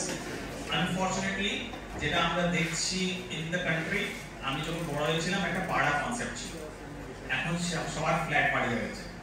পাশের বাড়িতে কে থাকছে অর্ধেক লোকজন জানে না। আগে আমি পাড়ায় থাকতাম, ওই একটা ফোন থাকতো, ওই সবিতার মা ডাক্তার হতো, পিপিপি নম্বর দেওয়া হতো, সবাই ওই ফোনে দিয়ে কথা বলতো। ওই রামায়ণ খাবার ছিল, সবাই চলে আসতো, ওই একই বাড়ির মধ্যে সবাই ঢুকে যেত। এখন আনফরচুনেটলি আমাদের সবাই খুব একাকী হয়ে গেছে, নোবডি ওয়ান্টস টু ইন্টারঅ্যাক্ট। আমার বাড়িতে যদি কেউ আসে, আমি প্রথমে ভাবি এই বাবা কতদিন থাকবে। So that is the whole concept. আমরা চেঞ্জ হয়ে গেছি, এজ পাড়ার কনসেপ্ট, সেই কমিউনিটি কনসেপ্ট আর নেই। আগে আমি যদি নিচে নেমে যেতাম, আমি বড় হয়ে থাকতাম, ওই দোকানদার কাকু কান ধরে নিয়ে আসতো যে কোথায় যাচ্ছিস। এখন যদি ওই কান ধরে তাহলে একটা এফআইআর হয়ে যাবে তার কাছে। আনফরচুনেটলি এই জিনিসটা we lost that social concept. আগে যে একটা সোশ্যাল কনসেপ্ট ছিল, পাশের বাড়িতে কে থাকছে। ইনফ্যাক্ট রিসেন্টলি আমার সাথে হয়েছে, দুটো বয়স্ক মানুষ থাকে সল্ট লেকে, ছেলে থাকে বিদেশে। তো ভদ্রমহিলা রাত্রিতে পড়ে গেছে পাশের ফাঁকে, বেডের পাশে, পা ফ্র্যাকচার হয়ে উপরে পা, নিচে উনি শুয়ে আছেন। ভদ্রলোক তুলতে পারছেন না, কাউকে ডাকতে পারছেন না। উনি রাত্রে পুরো রাত কেঁদেছেন দুজনই। আর তারপর সকালে যখন মেড এসছে, তখন ওই অবস্থায় দেখে চিকিৎসা আরম্ভ হয়েছে। পুরো রাত উনি কষ্ট পেয়েছেন, কাউকে ডাকতে পারছেন না, কাউকে বলতে পারছেন না। So this is a big problem in our community, social wellness, and this is something which we need to look into, especially for people at your age. It is very important that you have people whom you can contact with, whom you can have relationship. In fact, this program is very good. At least you are being able to talk to people, you are being able to connect with people, you are being able to meet with people. So it is a very important thing that we need to invest in. যেরকম আমরা একটা SIP করি কিংবা রিটায়ারমেন্টের জন্য একটু পয়সা save করি, যে হ্যাঁ আমরা যখন রিটায়ার করব তখন আমাদের কাছে একটা ব্যালেন্স থাকবে, সেরকমই প্রথম থেকে we have to invest in our relationships. We have to have people who can support us during times of crisis. Unfortunately, that is the biggest problem now we face in the society. কেউ নেই যে পাশে এসে দাঁড়াবে যখন আমার অসুবিধা হচ্ছে, কষ্ট হচ্ছে। one of the important things is আমরা ভুলে যাই কিন্তু আমাদের যে ওয়ার্ক কলিগস ছিল try to maintain relationship আজকে আমরা যেটা করছি they can be a big support during periods of crisis so maintain those relationships which you had at work continue those relationships and foster those relationships it is very important that you maintain and do that family relationship that was very evident in COVID again unfortunately যেটা আগেও বলছিলাম লোকজন দূরে থাকছে but still technology can help you maintain relationship দূরে থাকলেও you can remain connected video call আছে mobile আছে অনেক মাধ্যম আছে যেটা দিয়ে আমরা এখন খুব ইজিলি আমাদের লোকজনের সাথে কানেক্টেড থাকতে পারি so it is very important to maintain those family relationships এই বয়সে especially grandchildren become your way to live you grandchildren এখন বেশিরভাগ is your source of happiness ছেলে মেয়ে হয়তো পাশে থাকতে পারে না but grandchildren you can help them grow up you can have a good relationship with them in fact অনেকবার দেখেছি আমি যে আমাকে যখন পেশেন্ট আসছে তার সাথে তাদের গ্র্যান্ডচিলড্রেনরা ওদেরকে নিয়ে আসছে rather than the family any other family so that is a very very common thing I see sorry পাবো না তো এখন রিলেশন হচ্ছে এমন যে ছেলেরা বিয়ে করতে সেটাও একটা বিশাল বড় প্রবলেম I agree আরেকটা যেটা প্রবলেম আছে sometimes যেটা আপনি বলছিলেন if you don't have a human relationship animal relationship also helps so having a pet dog it helps so pet therapy আমরা in fact music therapy pet therapy drama therapy এগুলোকে encourage করি আমাদের ইন্ডিয়াতে still it is a nascent concept but বিদেশে unfortunately সবাই এরকমই life lead করে আর আমরা এখন আস্তে আস্তে ওয়েস্টার্ন কালচারটাকে অ্যাডাপ্ট করছি so pet therapy is very important আজকে একটা যদি ডগ থাকে একটা বিড়াল থাকে it can give you a sense of joy it can give you a sense of comfort and it can give you something to live for যে আজকে সারাদিন কি করব তার একটা উত্তর আছে so pet therapy is very important emotional wellness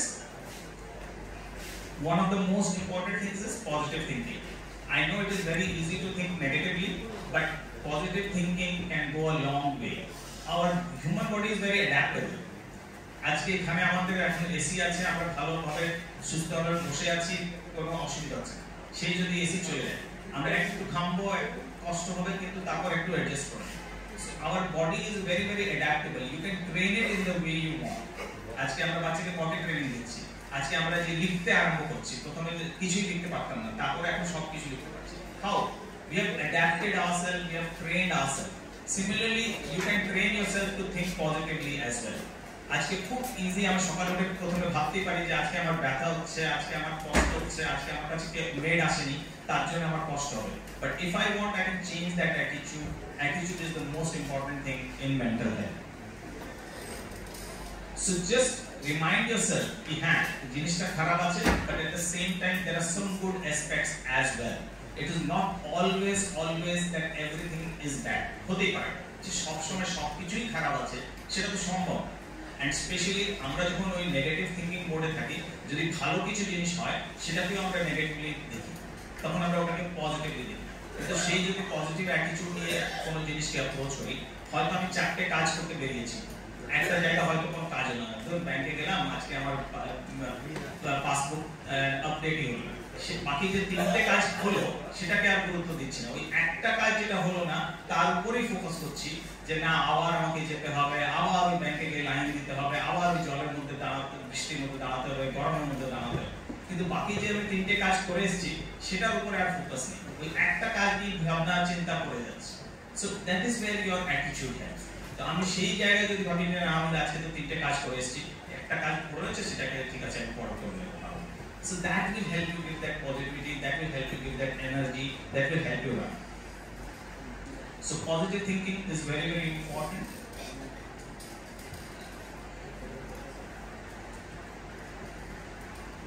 একটা আমরা যেটা এনকারেজ করি when you are in that negative mode কোনো জিনিসই আপনাকে ভালো লাগছে না তখন একটা সিম্পল যেটা ডায়েরি বলতাম আমরা আগে ডায়েরি লিখতাম পজিটিভ জার্নালিং আমাদের ভাষায় বলি রাত্রিতে বসে যদি আমি দুটো তিনটে সেন্টেন্স লিখি যেটা আমার সারাদিনে ভালো লাগলো যেটা আমার সারাদিনে আমার সাথে ভালো জিনিস হলো সেই জিনিসটাকে যদি আমি একটা ডায়েরিতে নোট ডাউন করি আর প্রত্যেক রবিবারে ওই সেন্টেন্সগুলোকে আরেকবার পড়ি, that can help you change your negative mindset. So this is what we call positive journaling. আরেকটা ওই WhatsApp jokes গুলো আর humor is a very good self defense mechanism. So trying to have people around you who think positively, who give positive energy. Negative লোকের সাথে যদি আমি বসে থাকি তাহলে আমিও নেগেটিভ ফিল করি। So try to surround yourself with people who think positively. আরেকটা জিনিস যেটা আমরা দেখেছি, we have forgotten how to relax. সবসময় ছুটে বেড়াই, 1 মিনিটের সময় নেই, যা কাজ করছি তারপরে ভাবছি যে এরপরে কি করতে হবে। আমরা একটা ছুটিতে যাচ্ছি তখন একটা লিস্ট নিয়ে যাচ্ছি যে এই জিনিসগুলো দেখতে হবে, সেইগুলো যদি না হয় তাহলে কিন্তু বিপদ, তাহলে কিন্তু মনে হয় যে না কি ছুটিতে গেছি, ওই জিনিসটা তো দেখতে পারলাম না। তো ভ্যাকেশনটাকে আমরা পুরো প্ল্যান করে একটা কাজ বানিয়ে নিই রাদার দেন একটা রিল্যাক্সেশনের project. It becomes a project যে হ্যাঁ এই জিনিস করতে হবে, এই জিনিস জায়গা যেতে হবে, স্পেশালি ফর ইয়াং পিপল, ওই জিনিসের জায়গায় সেলফি তুলতে হবে, ওটাকে সোশ্যাল মিডিয়াতে পোস্ট করতে হবে। So again, as a society, we have forgotten to relax. So we need to be able to relax. We need to be able to give ourselves time to sort of recover and rejuvenate. Expressing your emotions. Again, এটা নিয়ে আমরা খুব ভয় পাই। আমি যদি কাউকে কিছু বলি তাহলে কি হবে? আমার আজকে খারাপ লেগেছে কিন্তু সেটা যদি বলি সে কি ফিল করবে? But you should be able to express your emotions. যতটা বটল আপ করবেন, যতটা নিজেকে গুটিয়ে নেবেন, আরো বেশি কষ্ট হবে, আরো বেশি মেন্টাল হেলথ প্রবলেম হবে। So be free to express your emotions. That is again a very, very important thing that we encourage from a mental health point of view. Hobbies and interests. Again, বয়স হয়েছে তার মানে এটা না যে আমরা নতুন হবি আর ইন্টারেস্ট ডিসকভার করতে পারি। অনেকজন আছে যারা আমার পেশেন্ট, যারা নতুন জিনিসগুলো শিখছে, নতুন জিনিসগুলোতে ইন্টারেস্ট, হয়তো একটা নতুন ইনস্ট্রুমেন্ট বাজাবো, আমি সবসময় সিতার বাজাতাম, এবারে গিটারের জন্য প্র্যাকটিস করছি, হারমোনিয়ামের জন্য প্র্যাকটিস করছি। আগে গান গাইতাম, মাঝখানে ছেলেরা ছিল, খুব কাজ ছিল, গাইতে পারছিলাম না, আবার ওই সিঙ্গিং আরম্ভ করেছি, আবার ওই ড্রামা আরম্ভ করেছি, আবার মিউজিক শুনতে আরম্ভ করেছি। So intellectual wellness এর জন্য it is very important that you have some sort of mental stimulation, and for that having a hobby or interest is very important.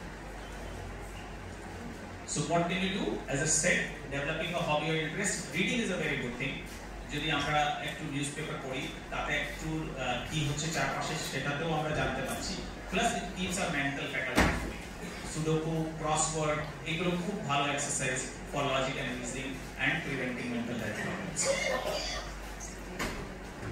If possible, you can work as well. There are many people who are working after retirement as well. Part-time করছি, কিছু কোনো জন্য করছি, but working. So that is also a very good way of keeping yourself well. Nature. We always say nature is the biggest healer.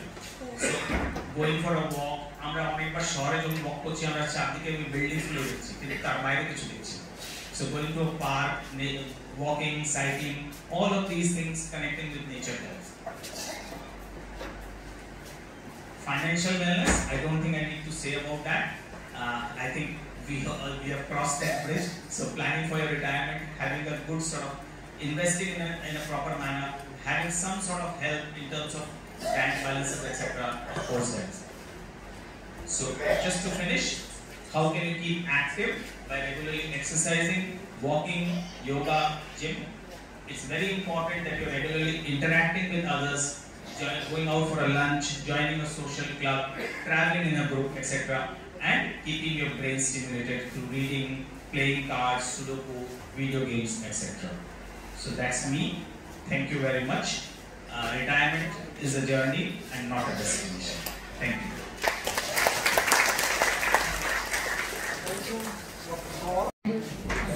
ঘুমের কথা বললেন,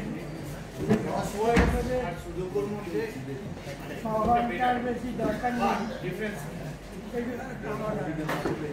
উনি একটু আগে বলেছিলেন যে ইয়াং লোকেদের 8 ঘন্টা আর বয়স্ক হয়ে গেলে 6 ঘন্টা, ওই সেটা কি নাইট প্লাস দুপুরের মিলিয়ে 24 ঘন্টার মধ্যে, 24 ঘন্টা মিলিয়ে।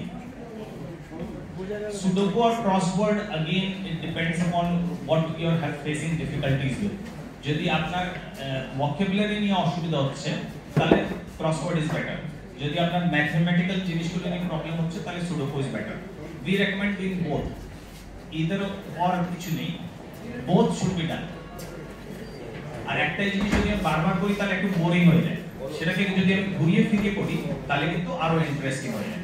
ইনফ্যাক্ট আমরা বলি ওই যে বাচ্চা বেলায় ওই অ্যাক্টিভিটি বুকস গুলো থাকতো, ওই মেজ আছে, এই ছেলে একটা জায়গায় দাঁড়িয়ে আছে, বাড়ি এক জায়গায় কোন ভাবে যাব, so all those sort of activities, ওরকম জিনিসগুলো অনেকটা ভালো। শুধু সুডোকু ক্রসওয়ার্ড না, আমাদের ভাষায় বলি logic and reasoning. Sir, I wanted to ask you something. Senior citizens go into a very dark place in case of spouse death. We deal with them every day. So, what do you suggest? How does one come out of such a dark phase, losing a spouse after 52 years of marriage? Even we have seen in elder care services where they have lost their children. So, what do you suggest because they don't go for counseling? No, that is a very good question.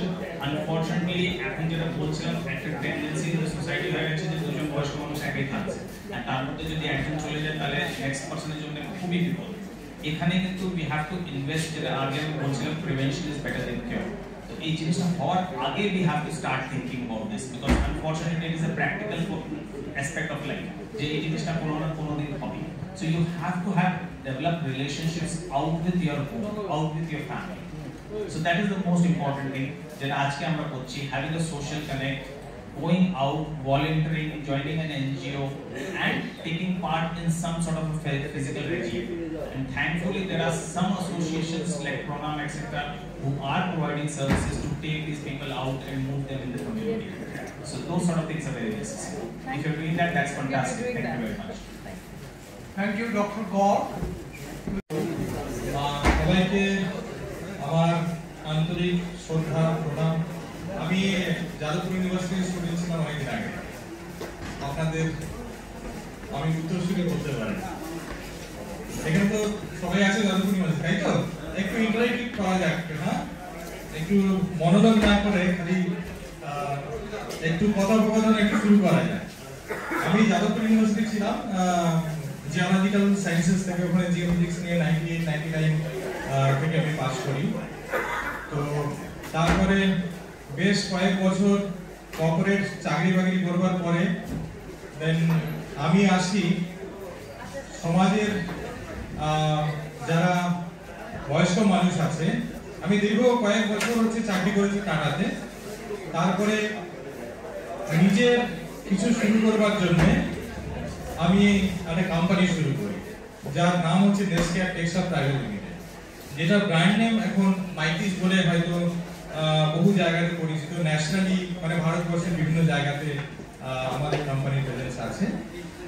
তো যেটা আমি শুরু করি সেটার main concept ছিল আমি একটা প্রথমে তো ডক্টর বাবু ডক্টর গাগারিন তালুকদারকে অসংখ্য ধন্যবাদ, যেটা হয়তো আমার কাজটা অনেক সুবিধা করে দিচ্ছে আপনাদের ব্যাপারে কিছু বলবার জন্য। তো কিছু বছর আগে মানে 2019 এর দিকে আমি দেখতাম আমার কমপ্লেক্সে, আমি তখন হচ্ছে এখন তো সব কমপ্লেক্স কালচার এসে গেছে, তো কমপ্লেক্সে আমি তখন সেক্রেটারি ছিলাম। তো দেখতাম আমাদের এই কমপ্লেক্সে একজন ভদ্রলোক এজেড অ্যাবাউট 78-80 এরকম হবে। তো উনি প্রত্যেকদিন সকালবেলায় ওই দুটো বড় বড় ব্যাগ হাতে করে নিয়ে কমপ্লেক্সে ওই বাইরে বাজার করতে যেতেন। তো একদিন আমি ওনাকে ধরলাম, আমি একবার জিজ্ঞেস করলাম যে আপনি এত দেখে মনে হচ্ছে উনি ঠিক করে সোজা হয়ে হাঁটতেও পারেন না, ঠিক আছে? ওনাকে আমি জিজ্ঞেস করলাম যে আপনার বাড়িতে কেউ নেই যে আপনি এত ওয়েট নিয়ে যাতায়াত করছেন? উনি আমাকে বললেন যে না, কেউ নেই। অবভিয়াসলি বাড়িতে আমার বেড রিডেন ওয়াইফ আছে, তো একজন মেয়ে থাকে, একজন মেয়ে একটু বেশ দূরে থাকে। তো তখন আমার একটা জিনিস মনে হলো যে এরকম বহু লোক আছে যাদের হয়তো ছেলেপুলেরা সঙ্গে থাকে না, যাদের হয়তো পরিস্থিতি এরকম আছে যারা তারা দুজনেই সঙ্গে থাকে বা অনেকেই একা থাকে, তাহলে এদের জন্য কি আছে? এই যে বয়স্ক মানুষ যে দুটো ভারী ব্যাগ নিয়ে আসা যাওয়া করছে, ওয়াইফও পাচ্ছেন না, তাহলে লজিক্যালি কি করা যেতে পারে? তখন আমার মনে হলো যে এদের জন্য কিছু করা উচিত। ঠিক আছে, ধরুন আজকে আপনার ছেলেপুলে বাইরে চলে গেছে, সঙ্গে কেউ নেই হয়তো, বা অনেকেই দেখবেন একটা বিদেশে আছে বা ভারতবর্ষের বিভিন্ন জায়গায় যখন আছেন, আপনারা পরিস্থিতি আছে তাদেরকে পাশে থাকবার মতো কে কে আছে এখন অবধি? তো এটা নিয়ে যখন আমরা একটু স্টাডি করলাম তখন আমার সব থেকে মনে হলো যে 4-5টা স্পেসিফিক টাইপের প্রবলেম আছে। তো আমি প্রথমে জিজ্ঞেস করি, আপনাদের যারা একা থাকেন, কেউ এর মধ্যে আছেন যারা একা থাকেন বাড়িতে? একটু হাত তুলবেন। কেউ আছেন? আপনি পুরো একা থাকেন, আপনি একা থাকেন, আরো সবাই আপনিও থাকেন, আরো নিশ্চয়ই অনেকেই আছেন, একটু হাত তুললে। হ্যাঁ, এদিকে আছে। তো যারা একা থাকেন তাদের মনে সব থেকে একটা বেশি বড় ভয় যেটা থাকে যে যদি আমার ইমিডিয়েট কিছু হয়ে যায়, মেডিকেল এমার্জেন্সি যদি হয়ে যায়, তাই তো? হ্যাঁ তো নাকি? তো যদি আমার ইমিডিয়েট কিছু মেডিকেল এমার্জেন্সি হয়ে যায়, এখন তো আগে পাড়ায় ছেলেপুলে ডাকলে পাওয়া যেত, এখন আপনার উল্টো দিকে ফ্ল্যাটে যে আছে তাকেও পাওয়া যায় না হয়তো, তাই তো? তো তাদের জন্য কি আছে? এরকম কোন লোকজন আছে, এরকম কোন সার্ভিসেস আছে যে আমি ডাকলাম আর চলে এলো, আমাকে নিয়ে কোনো হসপিটাল যেতে হলো বা ডাক্তারের কাছে যেতে হলো, সেটা করা যেতে পারে? তো আইডিয়ালি কিছু নেই। হ্যাঁ ম্যাডাম কি বলেন? এরকম পেশেন্ট কাউকে ডাকলাম, আমি চলে আসলাম, আমার একটু অসুবিধা হচ্ছে, আমাকে একটু নিয়ে যাও, আমি কালকে একটু মুভি যাবো, কালকে আমার একটু বাজারে যেতে হবে, নরমালি এটা পাওয়া যায় না। ঠিক আছে? সো দ্য বিগেস্ট প্রবলেম যেটা হয়তো আগে ডক্টর গার্গ এন্ড কলিগরা আমি শুনছিলাম যে হয়তো ডিসকাস করছিলেন, আমাদের সমাজে বয়স্ক মানুষ যারা আছে তাদের সব থেকে বড় চ্যালেঞ্জ হচ্ছে মেডিকেল এমার্জেন্সি, তাই তো? অনেকে একমত তো? এবার সেকেন্ড আমি যদি প্রশ্ন করি মেডিকেল এমার্জেন্সি হলে কেন হচ্ছে? মেডিকেল এমার্জেন্সি মানে আমাদের প্রপার যদি হেলথ মনিটরিং দেখেন, এই যে বলছিলেন যে প্রেসার বাড়তে বাড়তে হয়তো আমি খেয়ালই করছি না যে আমাদের প্রেসার বাড়ছে, রাইট? সেখান থেকে বিভিন্ন রকম স্ট্রোক থেকে শুরু করে বিভিন্ন রকম জিনিস হচ্ছে। তাহলে আমাদের একটা মেজর জিনিস যেখানে হয়তো ইন্ডিয়াতে এটা হয় না কিন্তু বিদেশে যেটা চালু আছে, যে বয়স্ক মানুষ সেটা গভর্নমেন্টের আন্ডারে আছে, তার বিভিন্ন ধরনের সার্ভিস চালু হয়, মেডিকেল এমার্জেন্সি থেকে শুরু করে তার হেলথ মনিটরিং প্রপারলি চেক করা হয়, কিন্তু আমাদের এখানে প্রপার হেলথ মনিটরিংটা হয় না। ঠিক আছে? থার্ড, যেটা আমরা একটু আগে যেটা ডিসকাশন হচ্ছিল, ইমোশনাল ওয়েলবিং। ইমোশনাল ওয়েলবিংটা কিরকম আছে? ধরুন আপনি যে বাড়িতে আছেন, আপনি ম্যাক্সিমাম সময় কাটে কিভাবে? হ্যাঁ, বই পড়েন। এক্স্যাক্টলি, টিভি, তাই তো? Mobile, TV. আমাদের ভারতবর্ষে এখন সিনিয়র সিটিজেন বলে বয়স্ক মানুষের দেশ হয়ে যাচ্ছে ইন্ডিয়া।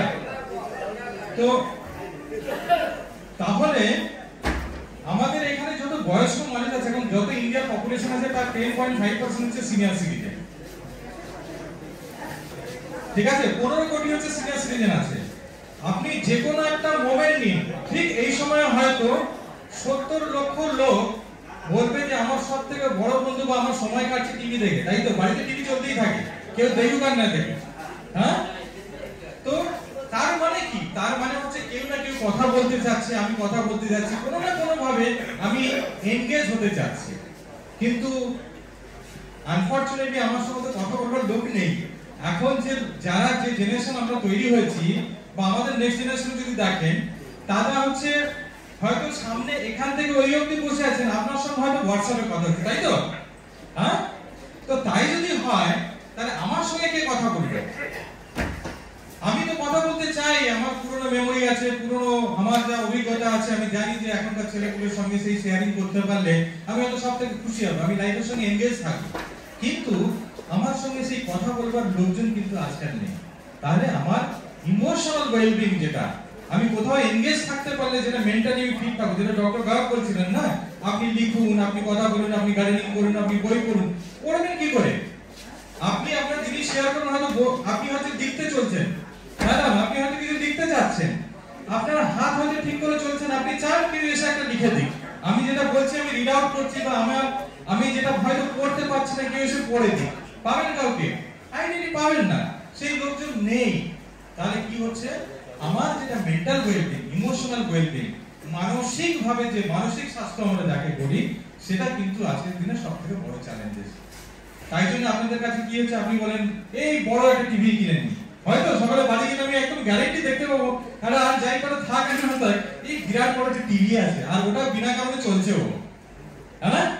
তো এখান থেকে তাহলে কি হবে? আমি তো বলছি আমার ইমোশনাল ওয়েলবিং এর জন্য আমাকে মানুষের সঙ্গে আমাকে বাইরে বেরোতে হবে, কথা বলতে হবে, তো শরীর দিচ্ছে না। তাহলে কেউ একজন চাই আপনার, আর সেই কেউটা কিন্তু এরকম ভাবে চলে আসে। আমি কাউকে ফোন করলাম, উল্টো দিকে কে থাকে আপনি হয়তো তার নামই জানেন না ঠিক করে, তাকে হয়তো 9 মাস সময় একবার মুখে দেখা হলে সে হয়তো জিজ্ঞেস করে কেমন আছেন, দ্যাটস ইট, এর বাইরে আর কাউকে পাবেন না। তাহলে এটা আমাদের সব থেকে third biggest challenge with the elderly. তাহলে ফোর্থ বিগেস্ট চ্যালেঞ্জ কি আছে? এরপর শুনে থাকবেন, একটু আগে যে ডক্টর গার্গ বলছিলেন যে আমাদের কি হয় যখন 60-65 বছর বয়স বাড়ে, শারীরিক ভাবে মানে বডি ইমব্যালেন্সেস তৈরি হয়। আপনি হয়তো ঠিকঠাক করে হয়তো প্রেসার ইমব্যালেন্সের জন্য দেখবেন রাতে কেউ বাথরুমে পড়ে আছে, 3 দিন পরে উদ্ধার করা হয়, যেরকম পেপারে বহুত শোনা যায়, তো তাই না? প্রচুর শোনা যায়, এই 3 দিন বাদে দরজা ভেঙে উদ্ধার করা হয়েছে, ঠিক আছে? তো তার মানে কি হচ্ছে, কোথাও না কোথাও আমাদের যারা এল্ডারলি, আমাদের যারা প্রবীণ মানুষ, যারা আমাদের বাবা মা, শ্রদ্ধেয়জন, তাদের কি হচ্ছে এই সেফটি সিকিউরিটি যেটা আছে সেটা কোনো না কোনো ভাবে পুরো চ্যালেঞ্জিং স্টেজে এসেছে। আপনি যখন রাতে বাথরুমে যান, ঠিক আছে, যখন ধীরে ধীরে আমার ডক্টর বলে না আপনি উঠেই মাত্র বাথরুমে হাঁটবেন, আগে একটু খাটে বসুন চুপ করে, তারপরে আস্তে আস্তে মুভ করুন, তার মানে কি আপনাকে প্রেসারটাকে নরমালাইজ করতে বলে, রাইট? তো এবার হট করে আপনি চলে গেলেন, ধরুন কোনো অঘটন করলো, দুজন ছিলেন, একজন বাথরুমে পড়ে আছে, আপনি, আমার শ্বশুর মশাইয়ের জন্য তাই হয়েছে, আমি নিজেই জানি সেটা, তো হয়তো সকালবেলা কি উদ্ধার হচ্ছে, হ্যাঁ আমি বাথরুমে পড়েছিল রাত থেকে আসছে, ওখানেই বাথরুমের মধ্যে ঘুমিয়েছিল। তো এটা আস্তে আস্তে প্রচন্ড চ্যালেঞ্জ আসছে আমাদের জন্য। তাহলে কি করতে হবে? তাহলে টেকনোলজি এমন হতে হবে যে কেউ বাথরুমে পড়ে যায়, ইমিডিয়েটলি কারো নামের কাছে খবর যাবে, যে কি এসে উদ্ধার করবে।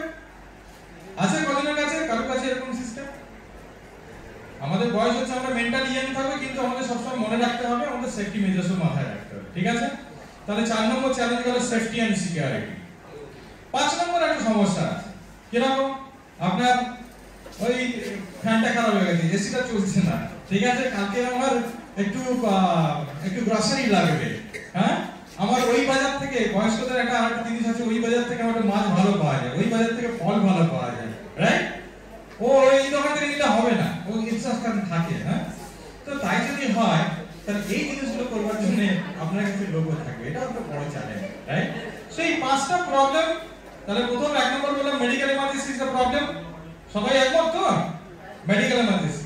সেকেন্ড বললাম কি না, ওই যে ডক্টর বাবু যেরকম বলে গেল প্রেসারগুলো চেক করবেন, সুগারটা একটু চেক করবেন, যাতে কোনো ইনফ্লেটেড স্টেট না আসে, ইমিডিয়েটলি যেন কারো প্রেসার ফল করে বা হাই প্রেসারে যেন ইমিডিয়েট হসপিটালাইজ হতে না হয়। তাহলে সেকেন্ড হচ্ছে আমাদের হেলথ মনিটরিং প্রপারলি করতে হবে।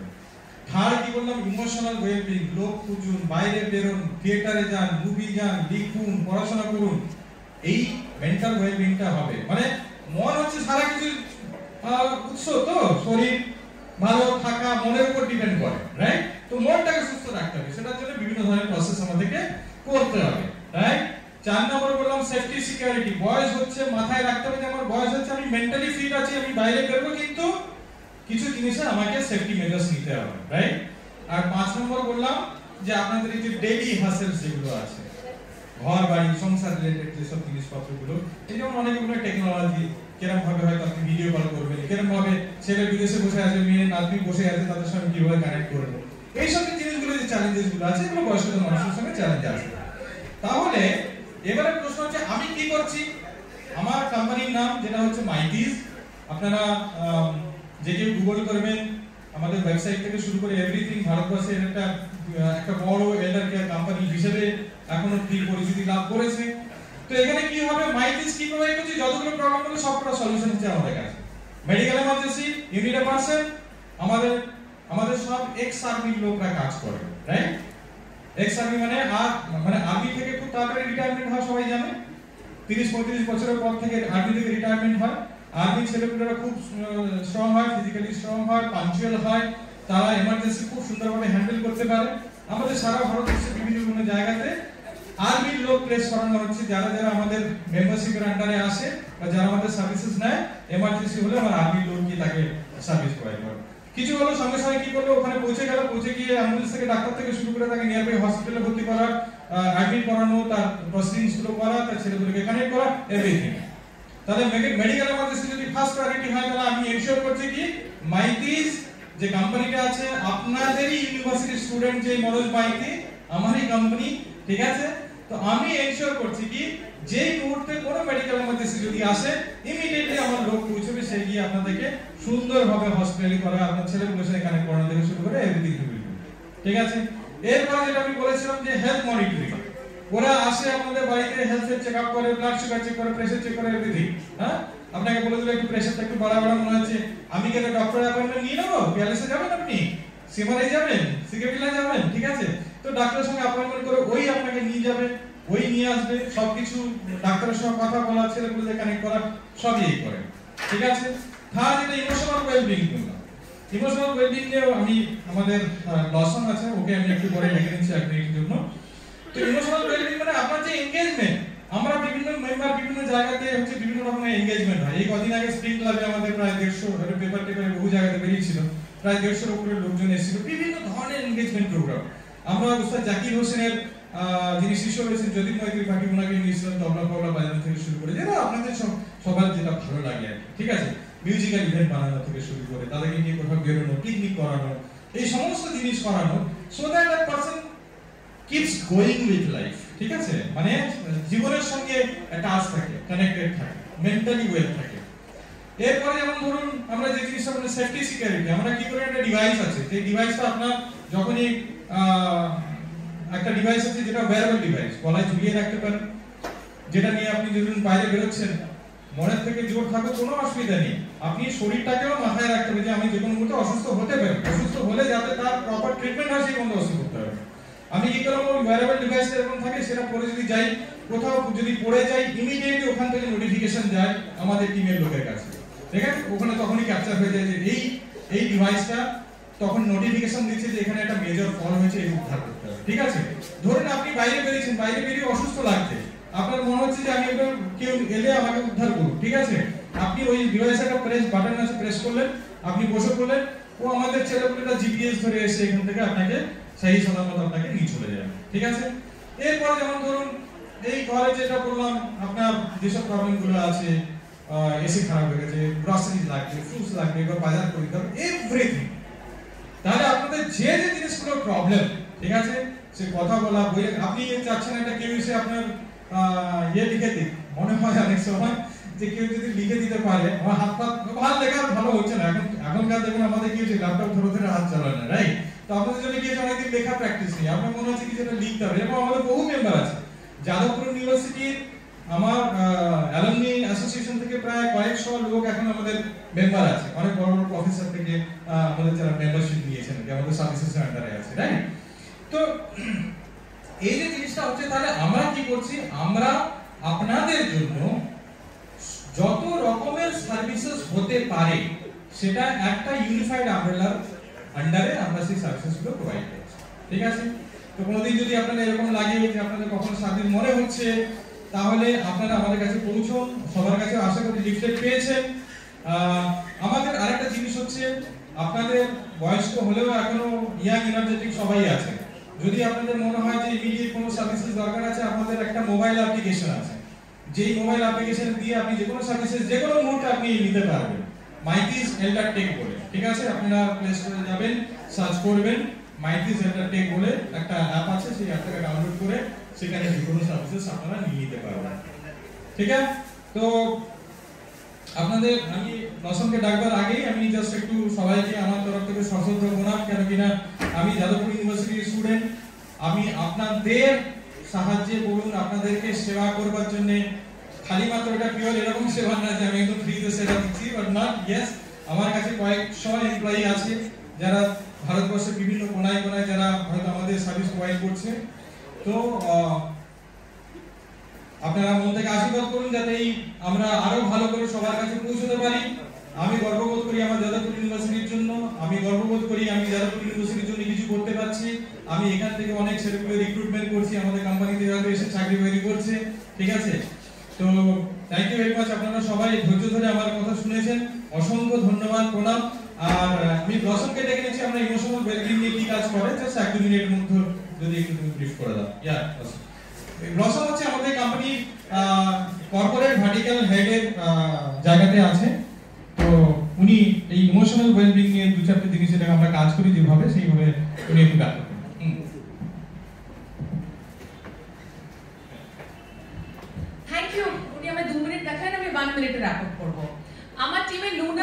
অমৃতা, মাইটিস মেন্টাল ওয়েলনেস আর মেন্টাল হেলথ নিয়ে অনেক কিছু করছে। জাস্ট টু ব্রিফ ইউ, শরীর খারাপ হলে তো 100টা ডক্টরের কাছে যাচ্ছি, মন খারাপ হলে কার কাছে যান?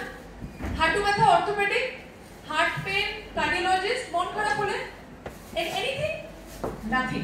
সো কাউন্সেলিং এর ব্যাপারটা আমাদের দেশে এখনো ওইভাবে আসেনি। মন খারাপ হলে আমরা কারোর কাছেই যাই না। নাও ইমাজিন ডিলিং উইথ ডেথ, আনপ্রোডাক্টিভনেস, যেটা একটু আগে ডক্টর বললেন যে হবি অ্যাক্টিভিটিস করুন, কিছুতে এঙ্গেজ থাকুন, যেটা আমাদের প্রোডাক্টিভ ফিল করাবে। Retirement is not a destination. তো এখানে আমরা মাইটিসে যেটা চেষ্টা করছি সেটা হচ্ছে আমরা নিজেদের ইমোশনাল কম্প্যানিয়ন্স বলি। আমায় চা খেতে ডাকতে পারবেন বাড়িতে?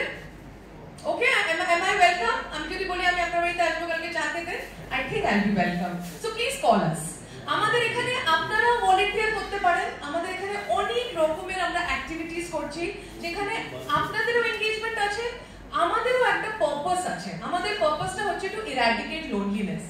একটা ডেটা বলছে that any given point of the time ইন্ডিয়াতে 14 মিলিয়ন পিপল আর লোনলি। তো এত কেন লোকেরা একা, যখন সবার কাছে সোশ্যাল মিডিয়া আছে, we are connected, ছোটবেলার বন্ধুকে আমি ফেসবুকে খুঁজে পাচ্ছি, yet I am lonely. So এই জিনিসটা আসে বিকজ আমরা কোথাও না কোথাও মনের মতো কাউকে কানেক্ট করতে পারি না। isn't it? বেস্ট ফ্রেন্ড, কালকে বেস্ট ফ্রেন্ড নেই, বেস্ট ফ্রেন্ডের accident, best friend hospitalised. So আমার লাইফে কে আছে? আমি ভাবছি আমি চেস খেলিনি 30 ইয়ার্স, আমার সাথে চেস খেলার জন্য কাকে আমি পাবো? This is where we come in. I hope সবার কাছে লিফলেটস এসে গেছে। প্লিজ কানেক্ট আস। আমরা পার্সোনালিও নিজেদের নাম্বার দিয়ে যাচ্ছি। আমরা ছোট ছোট সোশ্যাল গ্রুপসে ডিফারেন্ট অ্যাক্টিভিটিস করি, ডিফারেন্ট হবি ক্লাসেস করি। কাউ গান বাজনা ভালো লাগে তো আমরা গান বাজনা সেশন করি। আমার emotional কম্প্যানিয়ন্সরা trained and certified team of men and women that are different musical instrument থেকে, কবিতা আবৃত্তি থেকে, spiritual lessons, just গল্প, চা আড্ডা সেশন, এই টাইপের ডিফারেন্ট অ্যাক্টিভিটিস আমরা করি। কখনো যদি মনে হয় যে কিছু একটা করলে ভালো হতো, গেটিং বোর্ড, রিমেম্বার মাইটিস, connect with us. Thank you so much. আপনাদের হয়ে আমি একটাই প্রশ্ন আগে করব, আপনারা কি এগুলো ফ্রি সার্ভিস দিচ্ছেন? Exactly, very good question. এখনই স্যারকে আমি একটু রাখবো। আমাদের ফেসবুকে একজন জিজ্ঞেস করলো, ও elderly care very expensive. Elderly care, আমার কাছে একটা কোম্পানি এসে বললো বছরে লাখ টাকার প্যাকেজ, যেখানে আমার কেয়ার ম্যানেজার যাবে, অ্যাক্সিডেন্ট হলে আমরা আসবো, অ্যাম্বুলেন্স নিয়ে আসবো, অ্যাম্বুলেন্সের দামটা কিন্তু আলাদা, নেই 1 লাখের মধ্যে। মেন্টাল কোম্পানি, মেন্টাল হেলথ আসবে, গল্প করবে, 50,000 দিয়ে দেবেন। Is elderly care that expensive? It's not. This is where Mighties come in, and it's absolutely not only affordable, in many cases free. Sir, every life question also, so I'm requesting you. আচ্ছা, এই সার্ভিসটা এরকম আমাদের জন্য অত বেশি chargeable না। আপনি 200-300 টাকা খরচা করে, 500 টাকা খরচা করে আমাদের সার্ভিসেস পেতে পারবেন। একটা এমার্জেন্সি হলো যেখানে লাইফ সেভিং, লাইফ থ্রেটনিং আছে, যেখানে আপনার মনে হয় লাইফ সেভ করা খুব ইম্পর্টেন্ট আছে, সেখানে হয়তো 500,000 টাকা আপনি খরচা করতে পারেন। তার জন্য 1 লাখ টাকা খরচা করার কোনো দরকার নেই। আমি যেটা বলছিলাম যে মাইটিস এল্ডারটেক নামে একটা অ্যাপ আছে, সবাই একটু মনে রাখবেন। আপনি যদি প্লে স্টোরে গিয়ে মাইটিস মারেন তাও দেখাবেন দুটো অ্যাপ আছে, একটা মাইটিস এল্ডারটেক, মাইটিস পার্টনার। মাইটিস এল্ডারটেক বলে যে অ্যাপটা আছে, ওই অ্যাপটা ডাউনলোড করবেন। আপনারা কারা কারা অ্যামাজন বা জেপ্টো, জোম্যাটোতে অর্ডার করেন? কজন হাত তুলুন তো দেখি। 1 2 3 4 5 6 এখন অর্ডার করেন। ওদিক থেকে কেউ করেন না আপনারা? হ্যাঁ, এই করেন। তো আপনারা যারা টেকনোলজিতে এখনো পর্যন্ত অভ্যস্ত হয়ে গেছেন, আমার মনে হয় খুব একটা বেশি কঠিন না, খালি একটা অ্যাপ ডাউনলোড করে অর্ডার প্লেস করা, ঠিক আছে?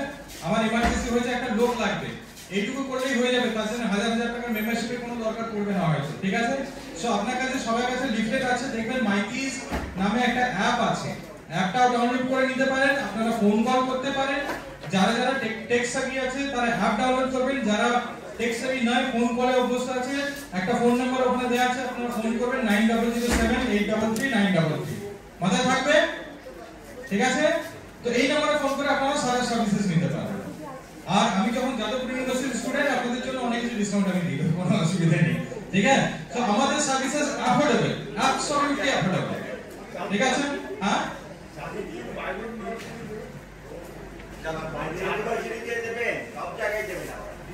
আমি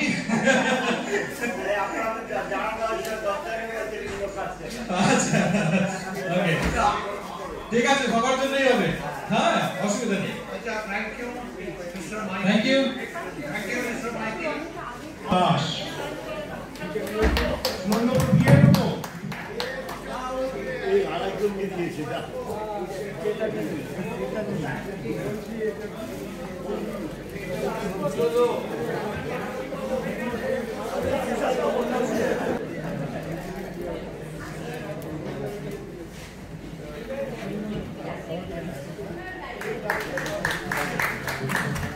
একদম সামনের রয়ে আবার শ্রী অজিত কুমার মিত্র,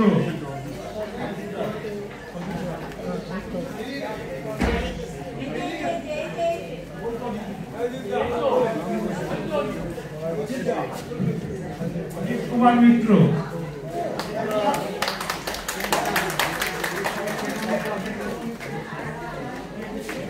শ্রী শিবেশ চন্দ্র চক্রবর্তী থাকে, শিবেশ চন্দ্র চক্রবর্তী,